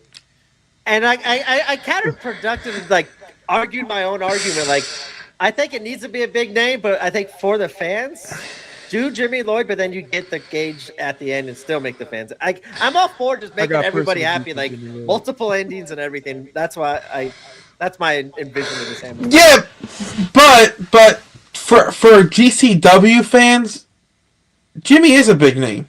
Jimmy is exactly one of the OGs. Jimmy's been there forever. He's helped carry this company forever. So I think it would be cool to see. I think it would be a big deal if we're getting Jimmy F and Lloyd back. I think that would be okay with the fans. That would be such a cool chant. Man, like that pop. I just think it'd be a super easy moment. We'll talk. My other comment. We gotta talk about it off air. I can't mention it on air. But Jimmy popping up at other places. I don't know how that plays into him. Yeah, I thought about that too. Booking in GCW. Yeah. But yeah. Yeah, that one. Yeah. Yeah. No. That's another podcast we could do. Jimmy. I think the coolest thing that could possibly happen is we're in a place that allows a death match, and Jimmy turns and he's wearing Cardona's whites from his famous death match here. Oh wow. Yeah, he becomes the total Cardona all the way. Now he's GCW Cardona. Just 1 2, that's it. Yeah, just move the story. Yeah, so you're saying save that match, and they could even go as far as to do it where initially it was Career versus Broski. Why don't we do that again? And then this sends Cardona back to the like WWE or AEW. Cardona loses to Jimmy, and Jimmy is free of Cardona, and Cardona is out of GCW. So wait, when the last time both Cardona and Jimmy been together? Was it since Hawaii? Was Cardona on the? Was Cardona on the? Recently. Was he on the American Dream show? I mean, like together. Yeah. So they were there together, weren't they? On American Dream. I'll be honest with you, that's a lot of shit. I can't remember off the top of my head. I think they were there together on that. It would make sense. You might be right. Yeah, because that was literally right after Hawaii, if I'm not mistaken. Because Hawaii was the first week of November. Well, Cardona's been tied up, with challenging for the ROH title and then getting attacked by Chris Jericho, which still has not really had a payoff for GCW's side. Yeah. Okay. And Jimmy was getting security to tell me to sit down in the front row. So, I had to get that out there. Man, that's not. Oh, that's right. He was sitting in front of Jimmy at the NXT show at the 2300 Arena, and Jimmy was getting mad that he was standing up during the matches.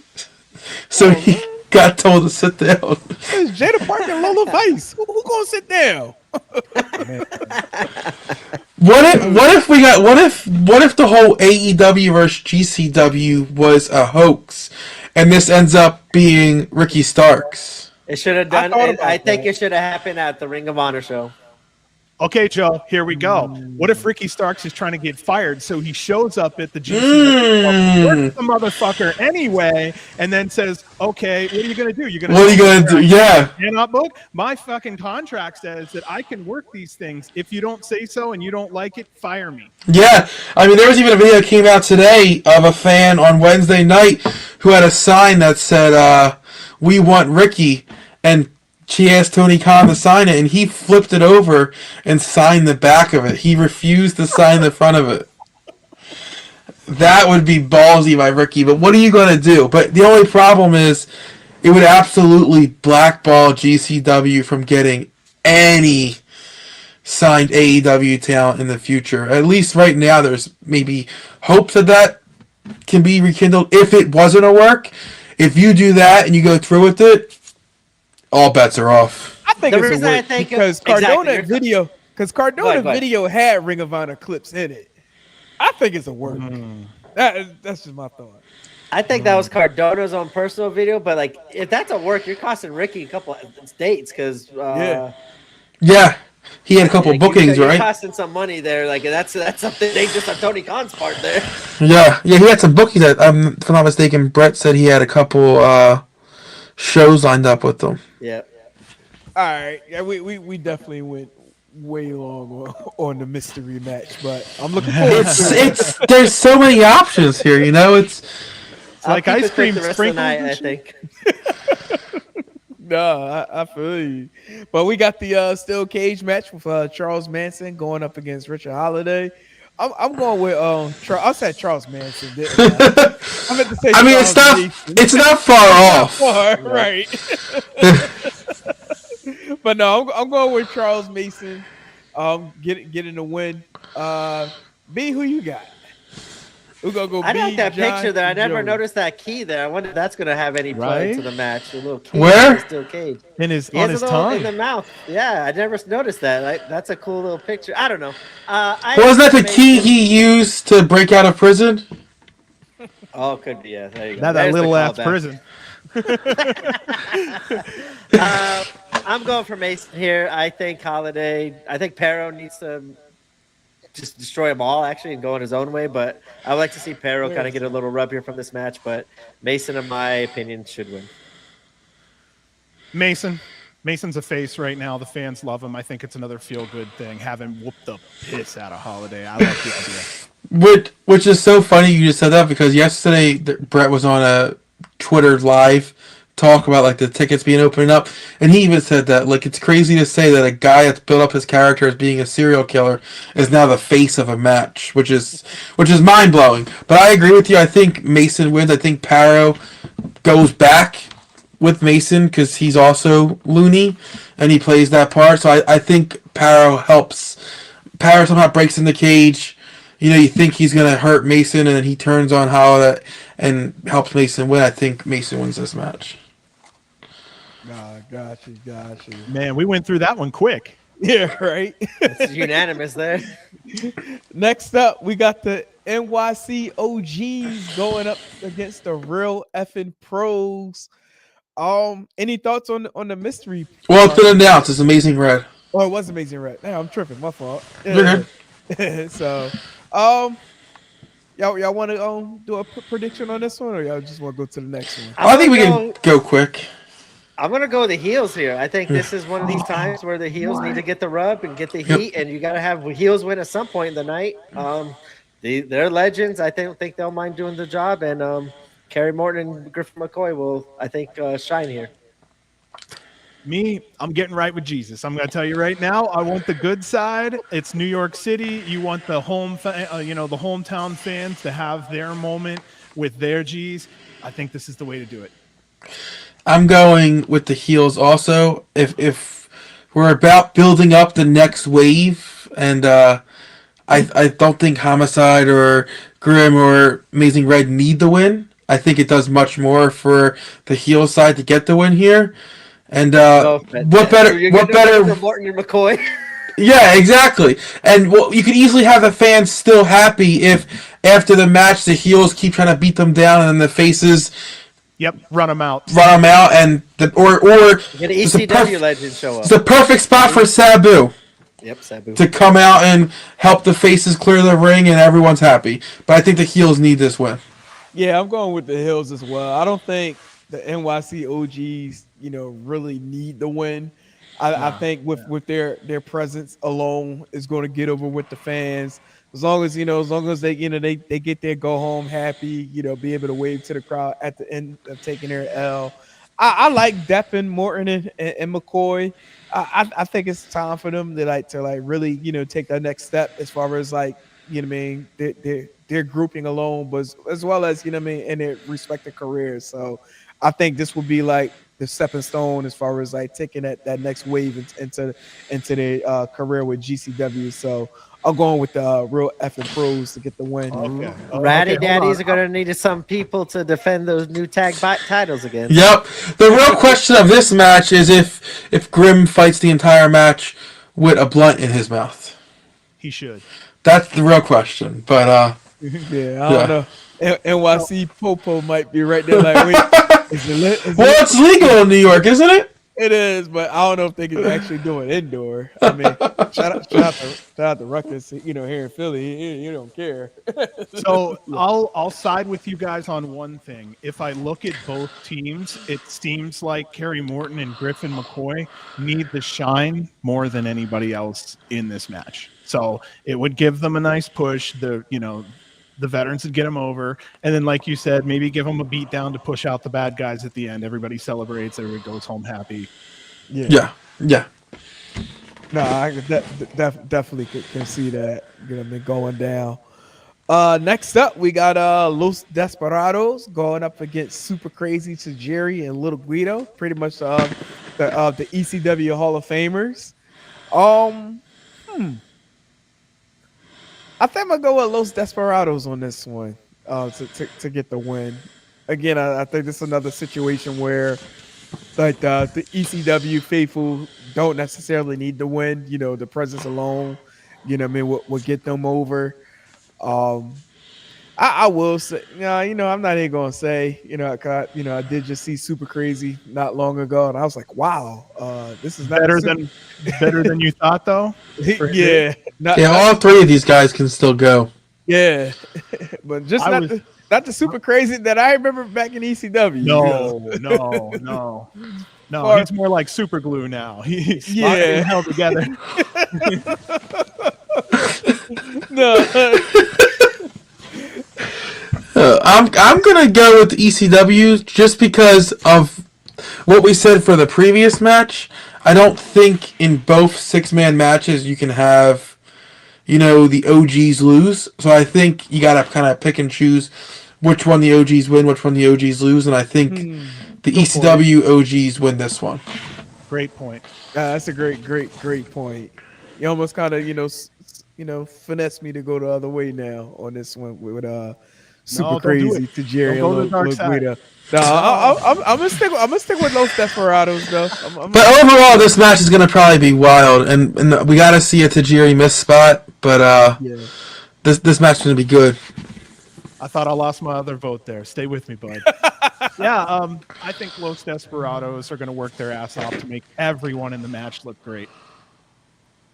Yeah, I'm going for ECW originals too. Like, you can't make everybody happy, but I think the crowd's going to be happy seeing them win, and just being able to see them back in Hammerstein is going to be just a super cool moment in itself.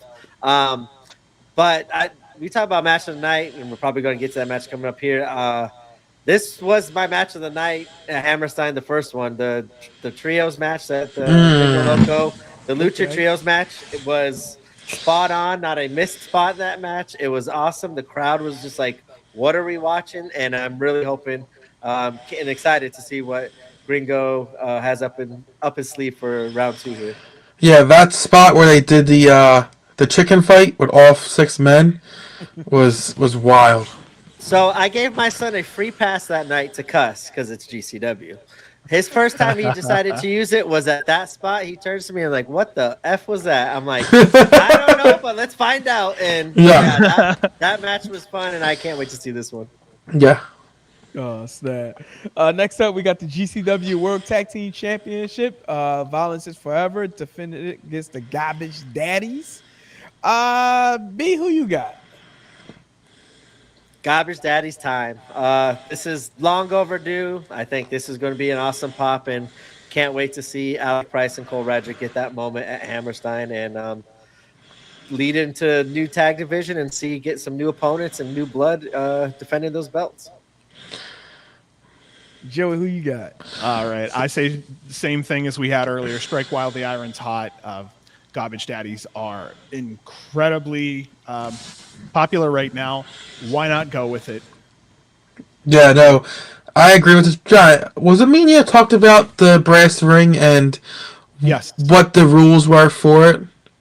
Ooh, I don't know if you and I were talking rules. I know Because- you were asking about him using it during this match, wasn't it? Yeah, because I think we weren't sure if He still got the brass ring. he does. Yeah. So totally I forgot. watched back that Hammerstein show like you did. I actually watched it this morning. Nice. And when that brass ring match was won, the commentators say it can be used for any title at any time. Yes. This will be used in this match. Garbage Daddies will lose. Cole will get on the mic. He's cashing his brass ring. The match restarts, and they win the titles. Boom. Okay, so I don't There's know the if it's swerve. hive mind. I don't know if it's hive mind, but a lot of the listeners of our show have all felt the same way. It's going to be a fucked roll-up finish, and then Garbage is going to be, Cole's going to look down at that brass ring. The camera's going to be right there to see him stare at it. He's going to get pissed off. He's going to look up. He's going to look right at the referee. He's going to extend his hand fully out. He's going to go, "It's time." And Yeah. the fans just go nuts, and they go ring the bell, and then the place will explode for the next who knows how long. That's the story I think everybody wants to have. We want that love story. Yeah, and I just think with the way the Effie and Mance and the Alley storyline's going, I don't see where Cole would ever fit into that at this point in time. So I think this is the logical point, because we're 3 months away from Mania again, and that match is going to come around again, and you got to get it off from some way.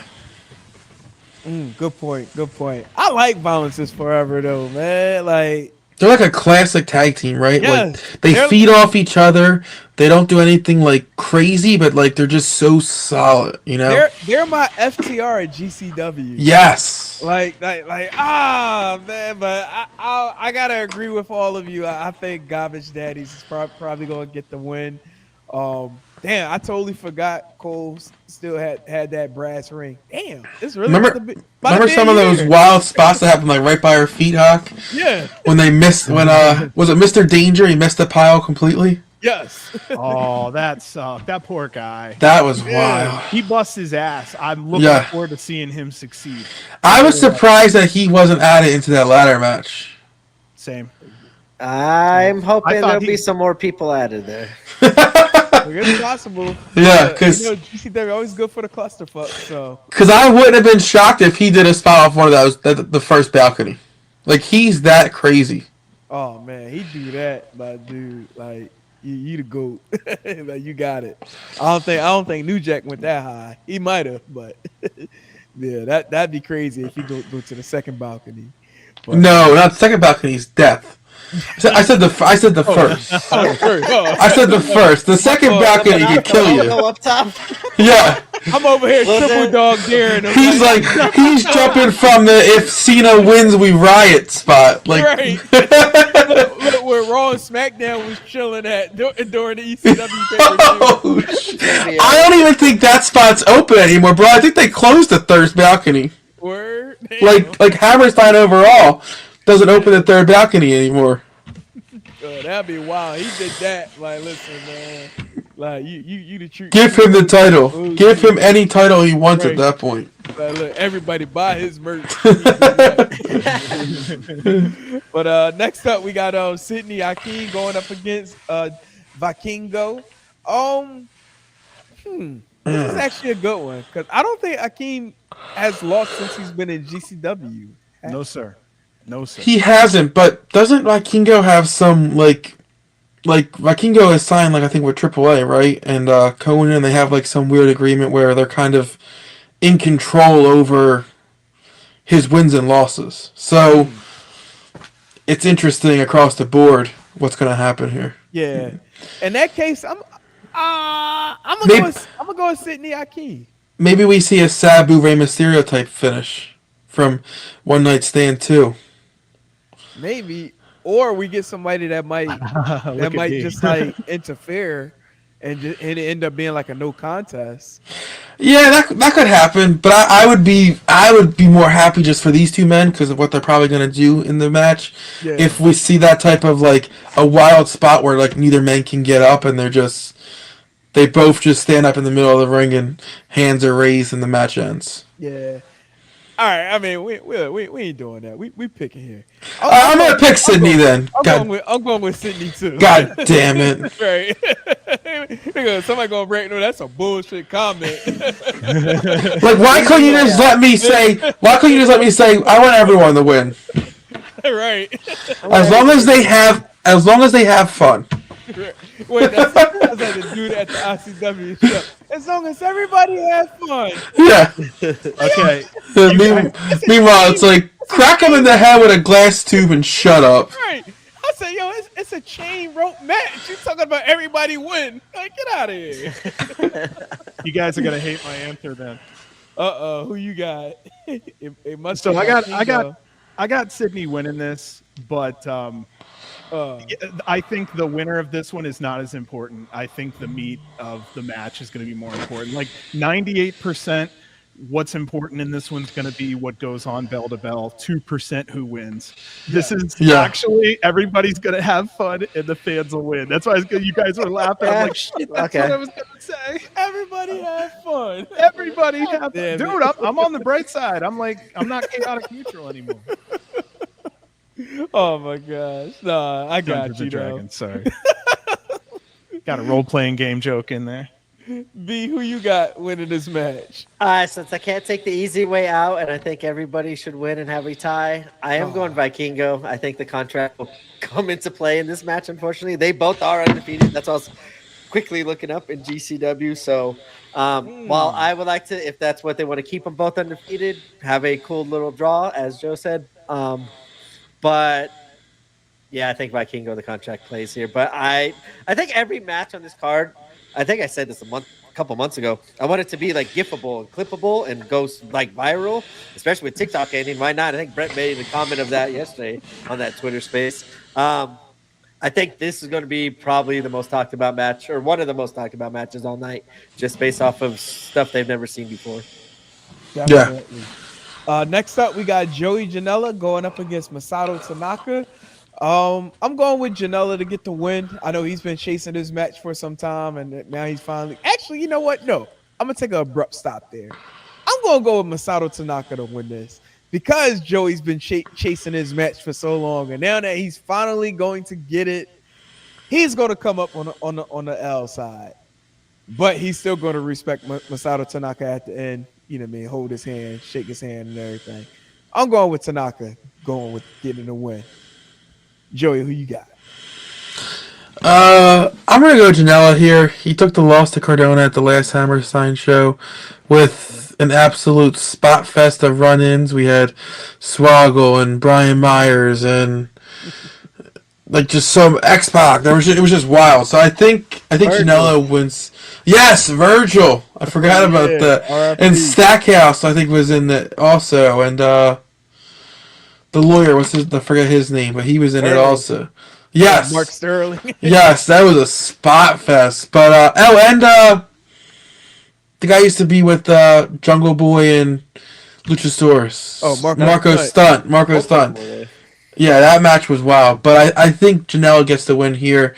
Get him his flowers, his dues. Not saying that Tanaka doesn't deserve his flowers, but in GCW, this is a good chance for the fans to kind of serenade Janela and give and show him the respect that he's deserved for what he's done for the brand overall. John, who you got? I ain't got anything better than that poetic shit he just said. Let me tell you, he said it way better than I was gonna say it. My microphone has been funny tonight, probably because I'm laughing into it so hard. I would say let's go with Janela on this one, just because Janela's younger. He could use the push. He's kind of one of the faces of GCW, so I feel like that would be the strong way to go. However, here, same thing. I don't care who wins. I just want to see doors and tables broken, or doors and chairs broken. So in this one, it's just like the 2005 Masato Tanaka match that there was.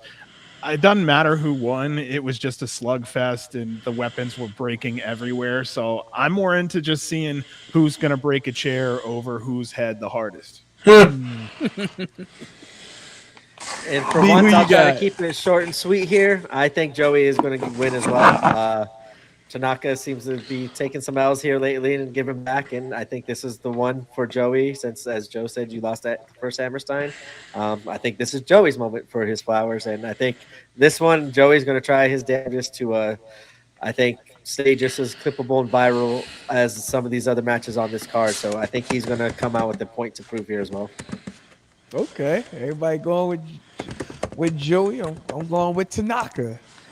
Next up, well, actually, at the end of the event, we got Effie going up against Ali Catch. Winner faces Matt Warner for the World Championship match in the main event.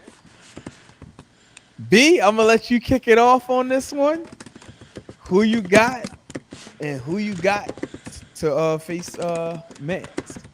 I think it's Effie's time. I think Effie has already proved himself in the wars and knows what to do to go in. And Ali, as I think either way, it's going to be tough for both of them. But Ali, I think right now needs to use this loss to kind of help further her heel character, I think, and get more violent and more crazy. I kind of go the opposite of them kind of reuniting at the end. I kind of want to see Ali maybe start sowing, maybe hurts Effie going into the match, and she's the one that causes Effie. So I'm going for Effie and Effie versus Mance main event. Who you got winning between Mance and Effie? All right, so Brant and I were talking about the fact that we think the. Oh, I'm sorry, you asked him, To didn't be, you? yeah. Man. No, it's all good, man. I thought you probably know my answer. Probably could say it way better than I will. It's Mancer's era still, and I don't think he's done enough to lose it and to talk about even losing it. Even with Effie and all the role he's in, maybe they push this like a Daniel Bryan episode. You just keep on knocking him down, and the fans get more and more behind Effie, and this will lead to a cooler moment. I just don't see Mance losing the belt, and I don't think he deserves to lose the belt at any time, and unless it is to someone else other than these two at the end of Hammerstein. Okay. John, who you got? There we go. Yeah. Sorry, B. So sorry, buddy. Yeah, I'm gonna stick with it. I think they make up, and then Effie goes to the finals up against Mance, and Ali helps. The only other flip I could say was that B and I talked before about how this Effie and Ali story was kind of cooked quickly, and it actually has a lot more wings than maybe we think it does. And I think both of them are creative enough to give it some more time. And I was really concerned about how this Effie versus Mance thing kind of resembles what Effie and Ali is doing right now. And I feel like that after F and Mancer finally have their moment, then Ali and Effie could come in. I really think what will happen here is Effie wins it, and Ali becomes his thorn in the side after Hammerstein. Like, I could definitely see that. Like maybe possibly Ali and Effie wins, and then Ali and Effie kind of like make up after the match. Ali comes out with Effie, like you said, for the main event. Effie goes over, and then at the end of that match, they're hugging it out, and Ali turns on him again to kind of be like, no, you're not done with me yet. You got what I want now. Now I'm going after you instead. I could see that happening. If we're just picking strictly this, we're not fantasy booking and saying, well, here's what I want to happen. I think Effie wins and then goes over Mance and wins the belt to close out the show. That's how I think this would transpire if no one else gets involved at all. Yeah, Ali could screw him over and join Deathmatch Royalty. There is a hole until SDL comes back. It's a weird thing to say, but it's the weirdest thing I can come up with. I had to throw it out there. Yeah, I think it played a large part on the status of Cardona going forward. I think that would dictate if Deathmatch Royalty is even a thing after Sunday. That's where I was going. I don't think it's going to be. I think it's going to dissolve. You're going to see Mance, Cardona. Everybody's going to lose. I think Jimmy Lloyd comes out on top. What kind of sentence is that? Yo, that would be wild. That might actually get people to throw debris in a ring. Like, wait, what? Like, it's coming. I think it's coming. Like, yeah, but I'm still sticking to my prediction. The finger poke of doom. Ali going, you know what I mean? Give Effie the leverage to face Mance, and Effie goes on to defeat Mance to win the GCW World Championship. Now it ain't really gonna be no finger poke of doom, but I do think that they're gonna have a good fight to the point where I think they're gonna somehow be cool again, and she may actually help him at the end the main event match for him to get the title. Like, there's definitely gonna be a clusterfuck ending to this match, like 1000% certain. But if it does happen, and I'm just throwing this out here because I haven't seen this person in a couple of years, and I really miss this person, and I just hope somehow he can miraculously make his way to the Hammerstein Arena, the Hammerstein Ballroom on Sunday. But this person, y'all might like him, y'all might not like him, y'all might not even have seen him before. But the Invisible Man, dude,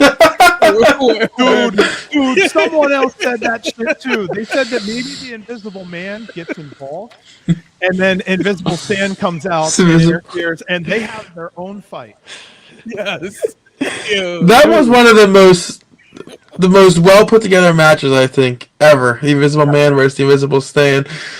Or when they did the social distancing match. Yeah. Social distancing match was awesome. No, when what was it? Was it Janela's Spring Break when they had the battle royal when Invisible Man came out? Yeah, they all stood up and cheered. Yeah, out the way. That was New Orleans, right? That was like the first. Like, was it New Orleans or was it Florida? I think it might have been Florida. I don't remember. All I know is I was about to say Indianapolis, but I'm not even close. So the Invisible Man, wherever you are deeply missed. You are missed. So I ain't they gotta put forever. Like a little a reserved seat for him up top, or like in memory of as you said, the places that we blocked off on the balcony. There's gotta be like a seat blocked off for him. Have like a dummy with just like the bandage tape around it with the glasses, like the old Yoshihiko sitting. Like the Invisible Man groupie section over there. We're getting a little. Like, what name was he gonna say? I was excited that he said Invisible Man. I died. Great build up. Idea. So Brett, if you watch this, on behalf of Still Steps, bring back the Invisible Man, please. It's great. Oh my goodness. Great entertainment. But yeah, man, this is definitely going to be a knockout of a card going down on Sunday. Man, I'm glad I'm off Monday because I know this is going all night. big time. If I would have known I had this following Monday off, if I ever kept track of a calendar, it might have affected my plans. Like to go to New York. Like, I'll be there. Yeah, if I would have known that, I might have to make a clip now. Having Monday off is going to be fun, and me and John definitely going to have a lot to talk about on Tuesday. And you guys, I'm definitely going to check you guys out after tonight. You guys have a awesome show, and I was having fun waiting, just watching you guys until we came on. And yeah, keep up the good work, and thank you guys so much for having us on. I'd love to come back to talk. I was about to hop in with Chris at the end when you guys were talking about what to do with the IC titles and everything. Oh yeah. I mean, man, I'm in the weight room. Come on, get me in. Right. Well, listen, guys, if you ever want to come back on and just we know you got a GCW podcast, but like if you want to just talk all things wrestling, doors always open. Just to shoot the shit and talk WWE, AEW, whatever it may be. Oh yeah. Awesome, man. You guys have a great show here, man. I mean, for sure. Before I even go, what are y'all thoughts on the WWE TNA wrestling partnership? I think you guys made a lot of great points until we see a name like AJ Styles. Like I when you guys were asking what name would make it worthwhile, I typed in the chat, but I was on delay. I think Chad Gable would be an awesome move to go to TNA, and I think he would provide a lot of value. That's not one of the big higher upper echelon, but I think talent wise, he would make a lot of eyeballs for Impact.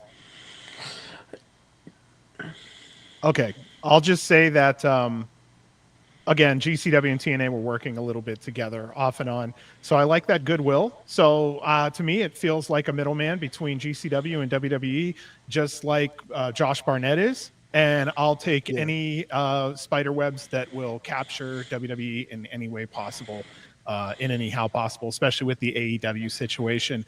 You might as well attach to one. You might as well attach to the big boy that we know is going to be around for a very, very long time. Yeah. Oh, yeah, for sure. Absolutely. Well, gentlemen, we are at the 2 hour and 24 minute mark. Goodness gracious! Yeah, no, my bad. We honestly, do this. Honestly, shout out for the timing of the show, because look, we'd still be on like if we were at our original time. But listen, but no, John B, we greatly appreciate y'all joining us this evening on Still Steps.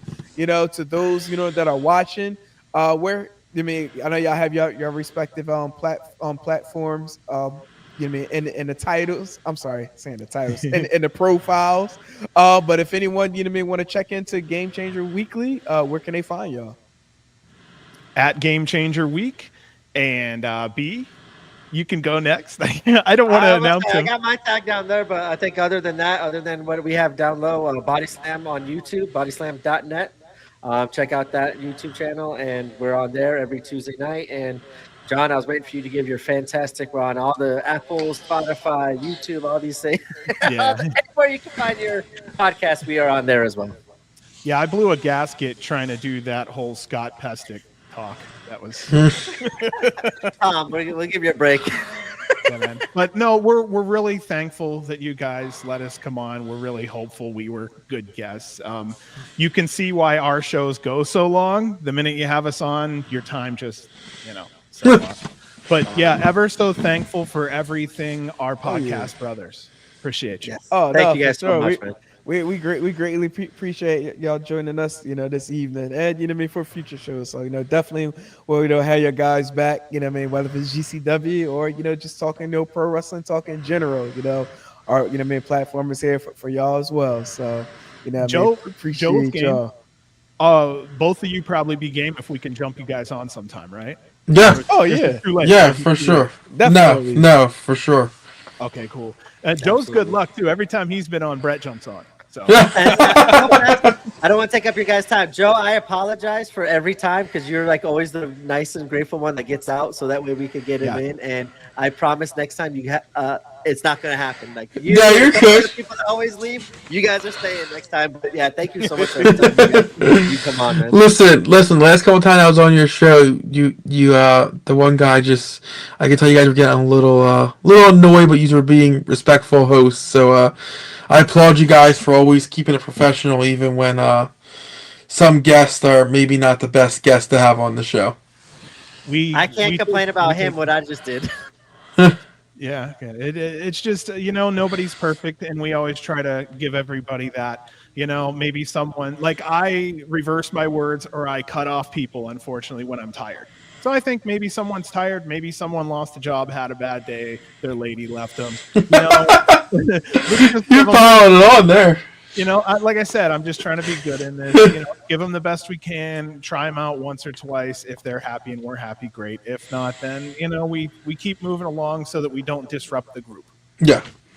No, I feel you. No, I did. But John B, again, we greatly appreciate y'all joining us this evening. Joey, I think we can wrap it up here. Yeah, we're good. Let's just end it. We're good. So again, programming note: beginning next Thursday, Still Steps will be moving to Thursdays. Time to be determined. I think we're probably still be looking at the 9 o'clock time slot. Stay tuned to our social media platforms and channel for more details and developments as far as the time slot moving forward going next Thursday. So in that case, this was Still Steps, powered by All Authentic Talk Sports Network. Mr. Joey Woods, Mr. Moyafi Chris Wilson, Mr. Rich Michaels. Again, appreciate Brother John, Brother B, Game Changer Weekly Podcast for joining us this evening. I am Politic Hawk, and we'll holler at y'all next weekend. Till then,